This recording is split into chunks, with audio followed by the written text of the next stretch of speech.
रमतिरपि जन्तुर्जायते प्राज्ञमौलिः सकलवचनचेतो देवता भारती सा मम वचसि निधत्तां सन्निधिं मानसे च। नमोऽस्तु तात्विका देवाः विष्णुभक्तिपरायणाः धर्ममार्गे प्रेरयन्तु भवन्तः सर्व एव हि।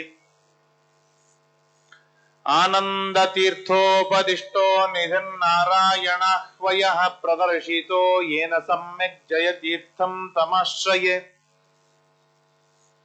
पूज्याय राघवेन्द्राय सत्यधर्मरताय च भजतां कल्पवृक्षाय नमतां कामधेनवे। दुर्वादिध्वान्तरवये वैष्णवेन्दीवरेन्दवे श्रीराघवेन्द्र गुरवे नमोऽत्यन्तदयालवे। मूकोऽपि यत्प्रसादेन मुकुन्द शयनायते राजराजायते रिक्तो राघवेन्द्रं तमाश्रये। सुधीजन सुमन्दारं सुधीन्द्र सुत सुप्रियं सुशमीन्द्र गुरुं वन्दे सुजयीन्द्र करोद्भवम्। विद्यापीठ विधातारं विद्यावारिधि चन्दिरं विद्यार्थिवत्सलं वन्दे महामहिम सद्गुरुम्। आपादमौलिपर्यन्तं गुरूणामाकृतिं स्मरेत्येन विघ्नाः प्रणश्यन्ति सिद्ध्यन्ति च मनोरथाः। श्री गुरुभ्यो नमः। श्री गुरुभ्यो नमः।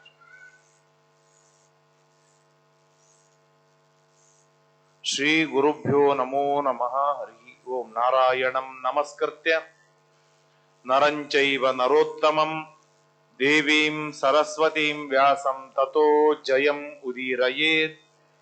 महत्वात् भारवत्वाच्च महाभारतमुच्यते निरुक्तमस्य यो वेद सर्वपापैः प्रमुच्यते। कृष्णद्वैपायनं व्यासं विद्धि नारायणं प्रभुं को ह्यन्यः पुण्डरीकाक्षान् महाभारतकृत् भवेत्। वेदे रामायणे चैव पुराणे भारते तथा आदावन्ते च मध्ये च विष्णुः सर्वत्र गीयते। नमो भगवते तस्मै व्यासाय अमित तेजसे यस्य प्रसादात् वक्ष्यामि नारायण कथामिमां। स्वस्त्यस्तु अशेष सन्मंगलानि भवन्तु।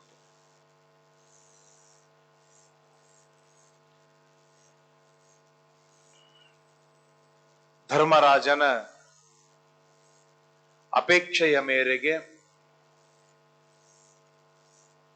ತಮ್ಮ ರಾಷ್ಟ್ರದ ಹಿತಕ್ಕಾಗಿ ರಾಜ್ಯದ ಹಿತಕ್ಕಾಗಿ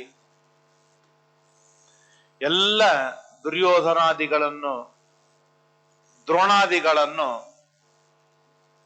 ಸದೆಬಡಿಯುವುದಕ್ಕಾಗಿ ಅರ್ಜುನ ಅತ್ಯಂತ ಕಠಿಣವಾದ ಉಗ್ರವಾದ ತಪಸ್ಸು ಮಾಡುವುದಕ್ಕೆ ಸಿದ್ಧನಾದ.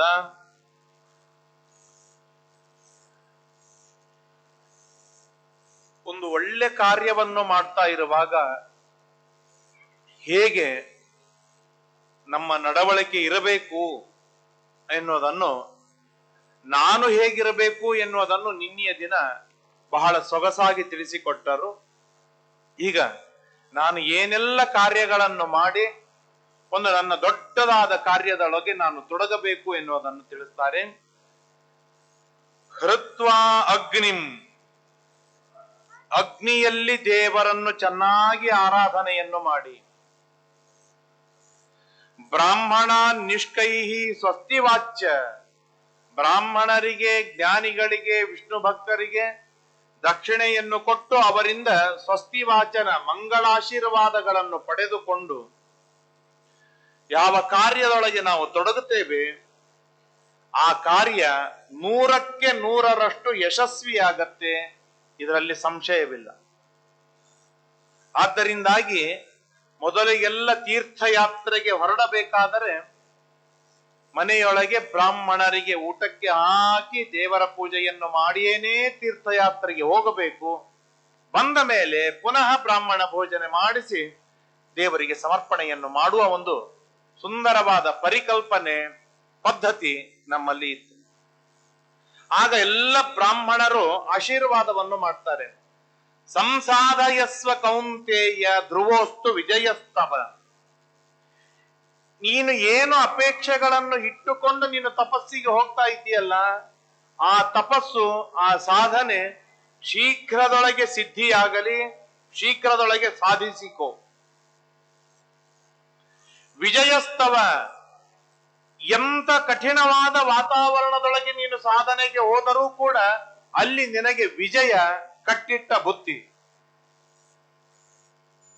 ಎಂಬುದಾಗಿ ಅಪ್ರುವನ್ ಬ್ರಾಹ್ಮಣ ಪಾರ್ಥಂ ಇತಿಕೃತ್ವ ಜಯಾಶಿಷಃ, ಎಲ್ಲ ಬ್ರಾಹ್ಮಣರು ಏಕಧ್ವನಿಯಿಂದ ಹೇಳ್ತಾ ಆಶೀರ್ವಾದಗಳನ್ನು ಮಾಡ್ತಾ ಇದ್ದಾರೆ. ಆ ಆಶೀರ್ವಾದವನ್ನು ಪಡೆದುಕೊಂಡ ಅರ್ಜುನ ಕಾಮ್ಯಕ ವನದಿಂದ ಉತ್ತರ ದಿಕ್ಕಿಗೆ ಹೊರಡ್ತಾನೆ. ಉತ್ತರ ದಿಕ್ಕಿಗೆ ಹೋಗ್ತಾ ಇರುವಾಗ ಕೆಲವೇ ಹೊತ್ತಿನೊಳಗೇನೆ ಪರಮಾದ್ಭುತವಾಗಿರ್ತಕ್ಕಂತಹ ಹಿಮವತ್ ಪರ್ವತ, ಈಗಿನ ಹಿಮಾಲಯ ಬೆಟ್ಟ, ಬದರಿಕಾಶ್ರಮಕ್ಕೆ ಹೋಗುವಂತಹ ಹಿಮಾಲಯ ಬೆಟ್ಟ ಅರ್ಥಾತ್ ಹರಿದ್ವಾರಕ್ಕೆ ಬರ್ತಾನೆ. ಬಂದು ಅಲ್ಲಿ ಗಂಗಾ ಸ್ನಾನವನ್ನು ಮಾಡ್ತಾನೆ, ಗಂಗೆಯಲ್ಲಿ ಪ್ರಾರ್ಥನೆಯನ್ನು ಮಾಡ್ತಾನೆ.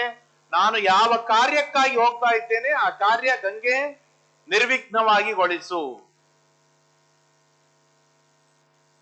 ಭಾಗವತದಲ್ಲಿ ಒಂದು ಸುಂದರವಾದ ಮಾತು ಬರುತ್ತೆ, ಬಹಳ ಅದ್ಭುತವಾಗಿರ್ತಕ್ಕಂತಹ ಮಾತು. ಏನು ಅಂದರೆ, ನಾವು ನಮ್ಮ ಊರಿನಿಂದ ಬೇರೆ ಊರಿಗೆ ಏನೋ ಒಂದು ಕಾರ್ಯಕ್ಕಾಗಿ ಹೋಗ್ತಾ ಇರುವಾಗ ಮಧ್ಯದೊಳಗೆ ಯಾವೆಲ್ಲ ಊರುಗಳು ಬರುತ್ತೆ, ದೇವಸ್ಥಾನಗಳು ಬರುತ್ತೆ, ಆ ದೇವಸ್ಥಾನಗಳಿಗೆ ನಮಸ್ಕಾರವನ್ನು ಮಾಡಿಯೇನೆ ಮುಂದೆ ಹೋಗ್ಬೇಕು. ಇಲ್ಲದೇ ಇದ್ದರೆ ಆ ದೇವತೆಗಳನ್ನು ಮೀರಿದ, ಆ ದೇವತೆಗಳನ್ನು ಅವಮಾನ ಮಾಡಿದ ಪಾಪದಿಂದ ನಮ್ಮ ಕಾರ್ಯ ಯಶಸ್ವಿ ಆಗುವುದಿಲ್ಲ. ನಾವೆಲ್ಲ ವಿದ್ಯಾಪೀಠದಲ್ಲಿ ಇರುವಾಗ ನಮ್ಮ ಗುರುಗಳು ಹೀಗೆ ಟ್ರೈನಿಂಗ್ ಕೊಡ್ತಿದ್ರು. ಸೊಲಾಪುರ್, ಮುಂಬೈಯಿಂದ ಬರಬೇಕು, ಮುಂಬೈಯಿಂದ ಬರ್ತಾ ಇರುವಾಗ ಸೊಲಾಪುರ ಬಂತು ಅಂತಂದ್ರೆ ಅಲ್ಲಿ ಕೆಳಗೆ ಇಳಿಸ್ಬೇಕು. ಇಳಿಸಿ ಸ್ಟೇಷನ್ನಿನೊಳಗೇನೆ ಎಲ್ಲರಿಂದಲೂ ನಮಸ್ಕಾರ ಮಾಡಿಸಬೇಕು. ಯಾಕೆಂದ್ರೆ ಇಲ್ಲಿ ವಿಠ್ಠಲ ಇದ್ದಾನೆ, ವಿಠ್ಠಲನನ್ನು ನಾವು ಮೀರಿ ಹೋಗಬಾರದು ಅಂತ. ಅಲ್ಲಿಂದ ಮುಂದೆ ಕಲಬುರಗಿ ಬಂದಾಗ ಅಲ್ಲಿ ಇಳಿದು ನಮಸ್ಕಾರವನ್ನು ಮಾಡಿಸ್ತಿದ್ರು. ಅಲ್ಲಿಂದ ತುಂಗಭದ್ರಕ್ಕೆ ಬಂದ್ರೆ ಅಲ್ಲಿ ಇಳಿದು ನಮಸ್ಕಾರ ಮಾಡಬೇಕು, ಮಾಂಚಾಲಿ ಪ್ರಭುಗಳಿದ್ದಾರೆ ಅಂತ. ಹೀಗೆ ಯಾಕೆ ಅಂತಂದ್ರೆ ಅಲ್ಲಿರುವ ದೇವತೆಗಳನ್ನು, ಹಾದಿ ಮಧ್ಯದಲ್ಲಿ ಬರುವ ದೇವತೆಗಳನ್ನು ಮೀರಿದರೆ ಅವರೇನಾದರೂ ಕುಪಿತಗೊಂಡರೆ, ನನಗೆ ಅವಮಾನ ಮಾಡಿದನಲ್ಲ ಅಂತ ಅವರೇನಾದರೂ ಭಾವಿಸಿದರೆ ನಮ್ಮ ಕಾರ್ಯ ಯಶಸ್ವಿಯಾಗಿ ಆಗುವುದಿಲ್ಲ. ಆದ್ದರಿಂದಾಗಿ ಪಥಿ ದೇವ ಹೇಳನಾಥ್, ಮಾರ್ಗ ಮಧ್ಯದಲ್ಲಿ ಬರುವ ದೇವತೆಗಳನ್ನು ಅವಹೇಳನ ಎಂದಿಗೂ ಮಾಡಬಾರದು ಎನ್ನುವುದನ್ನು ತಿಳಿಸ್ತಾರೆ. ಅದನ್ನು ಅರ್ಜುನ ಚೊಕ್ಕಾಗಿ ಪರಿಪಾಲನೆಯನ್ನು ಮಾಡ್ತಾನೆ. ಇವತ್ತು ರಾಯಚೂರಿನಿಂದ ನಾವು ಬರ್ತೇವೆ, ಬರ್ತಾ ಇರುವಾಗ ನಾವೇನ್ ಮಾಡ್ತೇವೆ ಅಂತಂದ್ರೆ ಆರಾಮಾಗಿ ಕಾರಿನಲ್ಲಿ ಬಂದ್ಬಿಡ್ತೇವೆ. ನದಿಯನ್ನು ಹಾಗೆ ದಾಟುವ ಕ್ರಮವೇ ಇಲ್ಲ. ಅಲ್ಲಿ ಇಳಿದು ನಮಸ್ಕಾರವನ್ನು ಮಾಡಿಯೇನೆ ಅಮ್ಮ ತಾಯಿ ಮಲಗಿದವರನ್ನು ನಾವು ದಾಟ್ತೇವೆಯಾ?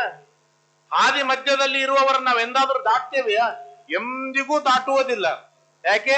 ಅಲ್ಲಿ ದೇವರಿರ್ತಾನೆ, ದೇವರನ್ನು ದಾಟಬಾರದು ಎನ್ನುವುದು ನಮ್ಮ ಸಂಪ್ರದಾಯ, ನಮ್ಮ ಪದ್ಧತಿ. ಹೀಗಿರುವಾಗ ನದಿ ಅಂದ್ರೆ ಆ ತುಂಗಾದೇವಿ, ಭದ್ರಾದೇವಿ ಇಬ್ಬರು ಅಲ್ಲಿ ಮೂರ್ತಿಮತ್ತಾಗಿರ್ತಾರೆ. ಅವರನ್ನು ದಾಟಿ ಬರುವುದು ಎಂತಹದ್ದು. ಹಾಗಾಗಿಯೇನೆ ಹಿಂದಕ್ಕೆ ಇವತ್ತೆಲ್ಲ ಬಹಳಷ್ಟು ಬಿಟ್ಟೋಗಿದೆ. ಬ್ರಿಡ್ಜಿನ ಮೇಲೆ ಹಾದು ಹೋಗ್ತಾ ಇರುವಾಗ ₹1 ಕಾಣಿಕೆ, ತಪ್ಪು ಕಾಣಿಕೆಯನ್ನು ಸಮರ್ಪಣೆಯನ್ನು ಮಾಡ್ತಾ ಇದ್ವಿ ನದಿಗೆ. ಅಮ್ಮ ತಾಯಿ, ನಾನು ದಾಟಿ ಹೋಗ್ತಾ ಇದ್ದೇನೆ, ದಯಮಾಡಿ ನನ್ನನ್ನು ಕ್ಷಮೆ ಮಾಡು ಅಂತ ಹೇಳಿ ತಪ್ಪು ಕಾಣಿಕೆಯಾಗಿ ₹1 ₹2 ಕೈಯಲ್ಲಿ ಇರುವುದನ್ನು ನದಿಯಲ್ಲಿ ಹಾಕುವುದನ್ನು ನಮ್ಮ ಹಿರಿಯರು ನಮಗೆ ಹೇಳಿಕೊಟ್ಟಿದ್ರು. ಇವತ್ತಿಗೂ ನಾವು ಮಾಡ್ತೇವೆ. ಯಾಕೆ? ಎಂದಿಗೂ ಮಾರ್ಗ ಮಧ್ಯದಲ್ಲಿ ಬರುವ ನದಿ ದೇವತಾ ದೇವರುಗಳನ್ನು ಮೀರುವುದು ಎನ್ನುವುದೇನಿದೆ, ಇದು ಮಹಾ ಅನರ್ಥಕಾರಿಯಾಗಿರುವಂತಹದ್ದು. ಇದನ್ನು ಅರ್ಜುನ ತಿಳಿಸುವುದಕ್ಕಾಗಿ ಗಂಗೆ ಬಂದಾಗ ಅಲ್ಲಿ ಇಳಿದು ನಮಸ್ಕಾರವನ್ನು ಮಾಡಿ ಸ್ನಾನವನ್ನು ಮಾಡಿ ಮುಂದೆ ಹೊರಡ್ತಾರೆ. ಮುಂದೆ ಹೋಗ್ತಾ ಹೋಗ್ತಾ ವೇಗವಾಗಿ ನಡೀತಾ ಇರುವಾಗ ಬದರಿ ಕ್ಷೇತ್ರಕ್ಕೆ ಹೋಗ್ತಾನೆ. ಅಲ್ಲಿ ನರನಾರಾಯಣರಿಗೆ ನಮಸ್ಕಾರವನ್ನು ಮಾಡಿ ಅಲ್ಲಿ ಅಲಕನಂದೆಯಲ್ಲಿ ಸ್ನಾನವನ್ನು ಮಾಡಿ ಮುಂದೆ ಹೊರಡ್ತಾನೆ. ಇಂದ್ರಕೀಲ ಪರ್ವತ ಬರುತ್ತೆ. ಆ ಇಂದ್ರಕೀಲ ಪರ್ವತದಲ್ಲಿ ಸಾಧಿಸಬೇಕು ಅಂತ ಹಠ ಇದ್ದವರು ಹೇಗೆ ಸಾಧಿಸ್ತಾರೆ? ಅರ್ಜುನನಿಗೆ ರುದ್ರದೇವರನ್ನು ಒಲಿಸಿಕೊಳ್ಳಬೇಕಾಗಿದೆ. ಅದಕ್ಕಾಗಿ ಊರ್ಧ್ವಬಾಹು, ಎರಡೂ ಕೈಗಳನ್ನು ಹೀಗೆ ಎತ್ತಿ ನಿಲ್ತಾನೆ ಅರ್ಜುನ. ನಭೋ ದೃಷ್ಟಿ, ಕಣ್ಣೇನಿದೆ ಮೇಲೆ ಅಂತರಿಕ್ಷವನ್ನು ನೋಡ್ತಾ ಇದೆ ಕಣ್ಣು. ನಭೋ ದೃಷ್ಟಿ, ಒಂದೇ ಕಾಲಿನ ಮೇಲೆ ನಿಂತಿದ್ದಾನೆ ಅರ್ಜುನ. ನಿಂತು ತಪಸ್ಸು ಪ್ರಾರಂಭವನ್ನು ಮಾಡಿದ.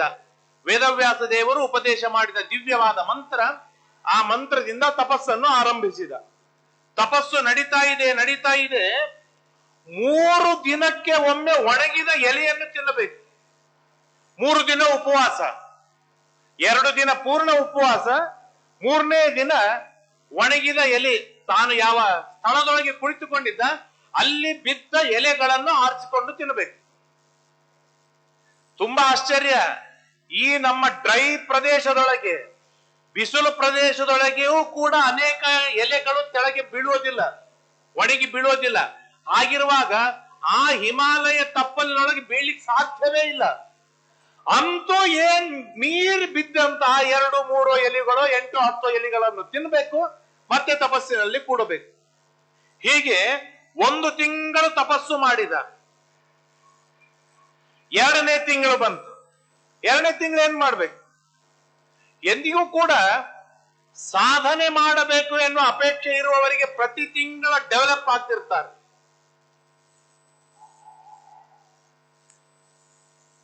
ಮೊಬೈಲ್ ನಲ್ಲಿ ಆಪ್ಗಳು ಇವೆ. ಅವರಿಗೆ ಆ ಆಪ್ಗಳನ್ನು ನಮ್ಮ 80ನೇ ವರ್ಷ 90ನೇ ವರ್ಷದವರೆಗೆ ಕೋಟ್ಯಾವಧಿ ಜನ ಅದನ್ನು ಬಳಸಬೇಕು ಅಂತಂದ್ರೆ ಪ್ರತಿ ತಿಂಗಳನ್ನು ಹೊಸ ಫ್ಯೂಚರ್ ಹಾಕಿ ಅಪ್ಡೇಟ್ ಮಾಡ್ತಾ ಇರ್ತಾರೆ. ಹಾಗಾದ್ರೆ ಅದು ಜೀವಂತವಾಗಿರ್ತದೆ. ಅಪ್ಡೇಟ್ ಮಾಡದೇ ಇದ್ರೆ ಆ ಆಪ್ ಸತ್ಯ ಹೋಗ್ಬಿಡುತ್ತೆ, ಅದನ್ನ ಯಾರು ಬಳಸುವುದೇ ಇಲ್ಲ. ಹಾಗೆ ನಮ್ಮ ಸಾಧನೆ ಎಂದಿಗೂ ನಿಂತ ನೀರಾಗಬಾರದು. ಏನೋ ಒಂದ್ ರೀತಿಯಿಂದ ಸಾಧನೆ ಆರಂಭ ಮಾಡಿದ್ದೇನೆ, ಅದು ಅಲ್ಲಿಗೆ ಸ್ಟಿಲ್ ಆಗಿ ನಿಲ್ಲಬಾರದು. ಮರುದಿನ ಮರುಕ್ಷಣಕ್ಕೆ ಅದು ಏನಾದ್ರೂ ಸ್ವಲ್ಪ ಇನ್ಕ್ರಿಮೆಂಟ್ ಆಗಬೇಕು, ಡಬಲ್ ಆಗಬೇಕು, ಅಪ್ಡೇಟ್ ಆಗಬೇಕು. ಹಾಗಾಗಿ ಅರ್ಜುನ ವಿಚಾರ ಮಾಡಿದ, 1 ತಿಂಗಳು ನಾನು ಹೀಗೆ ತಪಸ್ಸು ಮಾಡಿದೆ, ನನಗೇನು ರುದ್ರದೇವರು ಒಲಿಯಲಿಲ್ಲ. ಹಾಗಾಗಿ ನಾ ಏನ್ ಮಾಡಬೇಕು? ಸಿಟ್ಟು ಮಾಡಿಕೊಳ್ಳೋದಲ್ಲ. 1 ತಿಂಗಳು ನಾನು ಎಲಿ ತಿಂದು ತಪಸ್ಸು ಮಾಡಿದೆ, 3 ದಿನಕ್ಕೊಮ್ಮೆ ಎಲಿ ತಿಂದು ತಪಸ್ಸು ಮಾಡಿದೆ, ನನಗೇನ್ ರಾಯರ ಅನುಗ್ರಹ ಮಾಡಲಿಲ್ಲ, ಏನು ರುದ್ರದೇವರು ಒಲಿಲಿಲ್ಲ ಅಂತಲ್ಲ. ನಿನ್ನ ತಪಸ್ಸು ಇನ್ನೂ ಕಡಿಮೆಯಾಗಿದೆ ಅಂತ ಅರ್ಥ. ಅದಕ್ಕೆ ಇನ್ನೂ ತೀವ್ರವಾಗಿ ಮಾಡಬೇಕು ಅಂತ 6 ದಿನಗಳಿಗೆ ಒಮ್ಮೆ ಎಲೆ ತಿನ್ಲಿಕ್ಕೆ ಪ್ರಾರಂಭ ಮಾಡಿದ. 3 ದಿನಕ್ಕೆ ಬಿಟ್ಟ. 5 ದಿನ ಪೂರ್ಣ ಉಪವಾಸ, 6ನೇ ದಿನ 4 ಎಲೆಗಳನ್ನು ತಿನ್ನುವುದು. ಹೀಗೆ ತಪಸ್ಸು ಪ್ರಾರಂಭವಾಯಿತು. 2ನೇ ತಿಂಗಳ ಮುಗೀತು. ಹರ ಇಲ್ಲ, ಶಿವ ಇಲ್ಲ, ರುದ್ರದೇವರು ಪ್ರತ್ಯಕ್ಷರಾಗುವ ಯಾವ ಸುಳಿವು ಸಿಗಲಿಲ್ಲ. ಹೀಗಾದ್ರೆ ನಡೆಯುವುದಿಲ್ಲ, ಇನ್ನೂ ಹೆಚ್ಚಿಗೆ ತಪಸ್ಸು ಆಗಬೇಕು ಅಂತ ಹೇಳಿ 3ನೇ ತಿಂಗಳು 9 ದಿನಕ್ಕೊಮ್ಮೆ ಎಲೆ ತಿನ್ಲಿಕ್ಕೆ ಪ್ರಾರಂಭ ಮಾಡಿದ. ಅಂದರೆ ತಿಂಗಳಿಗೆ 9 3 27, ಅಂದ್ರೆ ತಿಂಗಳಿಗೆ 3 ದಿನ ಎಲೆ ತಿನ್ನುವುದು, ಇನ್ನು 27 ದಿನ ಉಪವಾಸ. ಹಾಗೆ ತಪಸ್ಸು ಪ್ರಾರಂಭವನ್ನು ಮಾಡಿದ. 3ನೇ ತಿಂಗಳ ಮುಗಿತು. 4ನೇ ತಿಂಗಳಿಗೆ ಏನ್ ಮಾಡಿದ? ಈಗೆಲ್ಲ ಉಪಯೋಗವಿಲ್ಲೇ ಇಲ್ಲ. 10 ದಿನಕ್ಕ ಒಮ್ಮೆ ನೀರು ಕುಡಿಯೋದು ಅಂತ ಪ್ರಯತ್ನ ಮಾಡಿದ. ಎಲಿನೂ ಇಲ್ಲ, ಗಟ್ಟಿ ಪದಾರ್ಥವಿಲ್ಲ. 5ನೇ ತಿಂಗಳಿಗೆ ಉಪವಾಸ ಇದ್ದು 9 ದಿನ ಉಪವಾಸವಿದ್ದು ಇಷ್ಟು ಗಟ್ಟಿಯಾಗಿದ್ದ ಅರ್ಜುನ ಅಂತಂದ್ರೆ, ಇನ್ನು ಕೇವಲ ಗಾಳಿ ಮಾತ್ರ ತಿನ್ನುವುದು, ಶ್ವಾಸೋಚ್ಛ್ವಾಸ ಮಾತ್ರ ಮಾಡುವುದು ಅಂತ ವಿಚಾರ ಮಾಡಿ 5ನೇ ತಿಂಗಳ ಗಟ್ಟಿಯಾಗಿ ತಪಸ್ಸಿಗೆ ಕುಳಿತುಕೊಂಡ. ಭಾರಿ ಉಗ್ರವಾದ ತಪಸ್ಸು ಪ್ರಾರಂಭವಾಯಿತು. ಅಂದ್ರೆ ಏಳುವುದಿಲ್ಲ, ಕೂಡುವುದಿಲ್ಲ, ಕೇವಲ ಶ್ವಾಸೋಚ್ಛ್ವಾಸ ಮಾಡುವುದು, ತಪಸ್ಸು ಮಾಡುವುದು, ಶ್ವಾಸೋಚ್ಛ್ವಾಸ ಮಾಡುವುದು, ತಪಸ್ಸು ಮಾಡುವುದು. ಇಷ್ಟಾದಾಗ ಮೇಲಿನ ಇಂದ್ರಾದಿ ದೇವತೆಗಳು ರುದ್ರದೇವರ ಹತ್ರ ಹೋಗ್ತಾರೆ. ರುದ್ರದೇವರೇ, ಅರ್ಜುನ ಬಹಳ ಉಗ್ರವಾಗಿ ತಪಸ್ಸು ಮಾಡ್ತಾ ಇದ್ದಾನೆ, ಬೇಗ ಹೋಗಿ ಅನುಗ್ರಹವನ್ನು ಮಾಡಿ. ಹೀಗೆ ಇಲ್ಲಿ ಮಂತ್ರಾಲಯಕ್ಕೆ ಬಂದಾಗ ನಮ್ಮ ಸೇವೆ ಇರಬೇಕು. ಮೊದಲನೇ ಬಾರಿ ಬಂದಾಗ ಏನು ಸೇವೆ ಮಾಡಿದ್ದೇವೆ ಅದಕ್ಕಿಂತಲೂ ಹೆಚ್ಚಿನ ಮಟ್ಟದ ಸೇವೆ 2ನೇ ಬಾರಿ ಬಂದಾಗಿರಬೇಕು. ಮೊದಲನೇ ದಿನ ಏನು ಸೇವೆ ಮಾಡಿದ್ದೇವೆ 2ನೇ ದಿನ ಇನ್ನೂ ಹೆಚ್ಚಾಗಬೇಕು. ಮೂರನೇ ದಿನ ಇನ್ನೂ ಹೆಚ್ಚಾಗಬೇಕು, ಮೂರನೇ ಬಾರಿ ಬಂದಾಗ ಇನ್ನೂ ಹೆಚ್ಚಾಗಬೇಕು. ಆಗ ಇಲ್ಲಿ ವಿರಾಜಮಾನರಾಗಿದ್ದಾರೆ ಸುಷಮೇಂದ್ರರು, ಸುಯಮೀಂದ್ರರು, ಸುಧರ್ಮೇಂದ್ರರು, ಸುಜಯೀಂದ್ರರು. ಈ ಎಲ್ಲಾ ಜ್ಞಾನಿಗಳು ಹೋಗಿ ರಾಯರಿಗೆ ಪ್ರಾರ್ಥನೆ ಮಾಡಬೇಕು. ಬಹಳ ಕಠೋರವಾದ ತಪಸ್ಸಿನಲ್ಲಿದ್ದಾನೆ, ಸೇವೆಯಲ್ಲಿದ್ದಾನೆ, ಬೇಗ ಬೇಗ ಅನುಗ್ರಹವನ್ನು ಮಾಡಿ ಕಳಿಸಿ ಅಂತ. ಹಾಗೆ ನಮ್ಮ ತಪಸ್ಸು ಇಲ್ಲಿ ಎಲ್ಲ ಬೇಕಾದಷ್ಟು ಏನಂತಾರೆ, ದೋಸೆ ಇಡ್ಲಿ ತಿನ್ಲಿಕ್ಕೆ ಫಸ್ಟ್ ಕ್ಲಾಸ್ ಇವೆ ಅಂತ ಹೇಳಿ ಆರಾಮಾಗಿ ತಿನ್ನೋದು. ರೂಮಿನೊಳಗೆ ಒಳ್ಳೆ ಬೆಡ್, ಒಳ್ಳೆ ಕಾಟ್ ಹಾಕಿರ್ತಾರೆ, ಬಿಸಿ ಬಿಸಿ ನೀರು ಬರುತ್ತೆ ಸ್ನಾನಕ್ಕೆ, ಚೆನ್ನಾಗಿ ನಿದ್ದೆ ಹೊಡೆದ್ರೆ ರಾಯರ ಅನುಗ್ರಹ ಆಗೋದು ತುಂಬಾ ಕಷ್ಟ. ನಮ್ಮ ಸೇವೆ, ನಮ್ಮ ಸಾಧನೆ ಎಷ್ಟು ಕಠಿಣವಾಗಲಿಕ್ಕೆ ಸಾಧ್ಯವಿದೆ ಅಷ್ಟೆಲ್ಲ ರೀತಿಯಿಂದ ಕಠಿಣವಾಗಿ ತಪಸ್ಸು ಮಾಡಿದಾಗ ದೇವತೆಗಳು ಹೇಳ್ತಾರೆ, ರುದ್ರದೇವರಂತಾರೆ, ಅಲ್ಲೋ ಮಾರಾಯ, ಹೀಗೆಲ್ಲ ತಪಸ್ಸು ಮಾಡಿದವ್ರೆ ನಾನು ವರ ಕೊಡ್ಲಿಕ್ಕೆ ಹೋಗ್ಬಿಟ್ರೆ ನಾನು ಅಜಯನಾಗಬೇಕು, ಅವಧ್ಯನಾಗಬೇಕು, ಯಾರಿಂದಲೂ ಸಾಯಬಾರ್ದು, ನನಗೆ ರುದ್ರದೇವರ ಪದವಿ ಬೇಕು, ಬ್ರಹ್ಮದೇವರ ಪದವಿ ಬೇಕು, ಹೀಗೆಲ್ಲ ಹುಚ್ಚುಚ್ಚು ವರ ಕೇಳಿದ್ರೆ ನಾ ಏನ್ ಮಾಡ್ಲಿ ಅಂದ್ರು. ಇಲ್ಲ ಸ್ವಾಮಿ, ಅವನಿಗೆ ಏನು ಬೇಕಾಗಿಲ್ಲ, ನಿಮ್ಮ ದರ್ಶನ ಬೇಕಾಗಿದೆ, ನಿಮ್ಮ ಅನುಗ್ರಹ ಬೇಕಾಗಿದೆ. ಅವನಿಗೆ ಅಪೇಕ್ಷೆಗಳು ಇಟ್ಟುಕೊಂಡಾಗ ಕೊಡುವವರು ಹಿಂದೇಟ್ ಹಾಕ್ತಾರೆ. ಹೊರಗ್ ಬರ್ಲೋ ಬೇಡೋ ಡೊನೇಷನ್ ಬಂದಾನೆ, ಏನ್ ಮಾಡ್ಲಿ ಅಂತ ವಿಚಾರವನ್ನು ಮಾಡ್ತಾನೆ. ಡೊನೇಷನ್ ಕೇಳ್ಲಿಕ್ಕೆ ಬಂದಾಗ ಏನೂ ಅಪೇಕ್ಷೆ ಇಲ್ಲದೆ ಹರಟಿಗೆ ಹೋದಾಗ ಚಂದ ಕೂತು ಹರಟಿ ಹೊಡಿತಾರೆ. ಯಾಕೆ? ಆ ವ್ಯಕ್ತಿಯನ್ನು ಸಂತೋಷ ಪಡಿಸುವುದಕ್ಕಾಗಿ ಹೋಗಿರ್ತೇವೆ. ಆಗ ಚಂದಾಗಿ ಕೂಡಿಸ್ತಾರೆ, ಹರಟಿ ಹೊಡಿತಾರೆ, ಚಹಾ ಆಗತ್ತೆ, ಕಾಫಿ ಆಗತ್ತೆ, ಫಲಾರವಾಗತ್ತೆ, ಎಲ್ಲ ಆಗತ್ತೆ. ಆದ್ರೆ ಏನಾದ್ರೂ ಬೇಡಿಕೆಗಳನ್ನು ಇಟ್ಟುಕೊಂಡು ಹೋದಾಗ ಸ್ವಲ್ಪ ಹಿಂದೇಟ್ ಹಾಕ್ತಾರೆ. ಇದು ಎಲ್ಲರಲ್ಲೂ ಸಮಾನ. ಇದು ಇಲ್ಲಿ ಎಲ್ಲಾದ್ರೂ ಬಸ್ ಸ್ಟ್ಯಾಂಡಿಗೆ ಹೋದಾಗ ನಮ್ಮ ಹಿಂದೆ ಯಾರಾದ್ರೂ ₹1 ಕೊಡುವಂತ ಬೆನ್ನ ಹತ್ತಿದ್ರೆ ನಮ್ಮ ಪರಿಸ್ಥಿತಿ ಏನಾಗತ್ತೆ?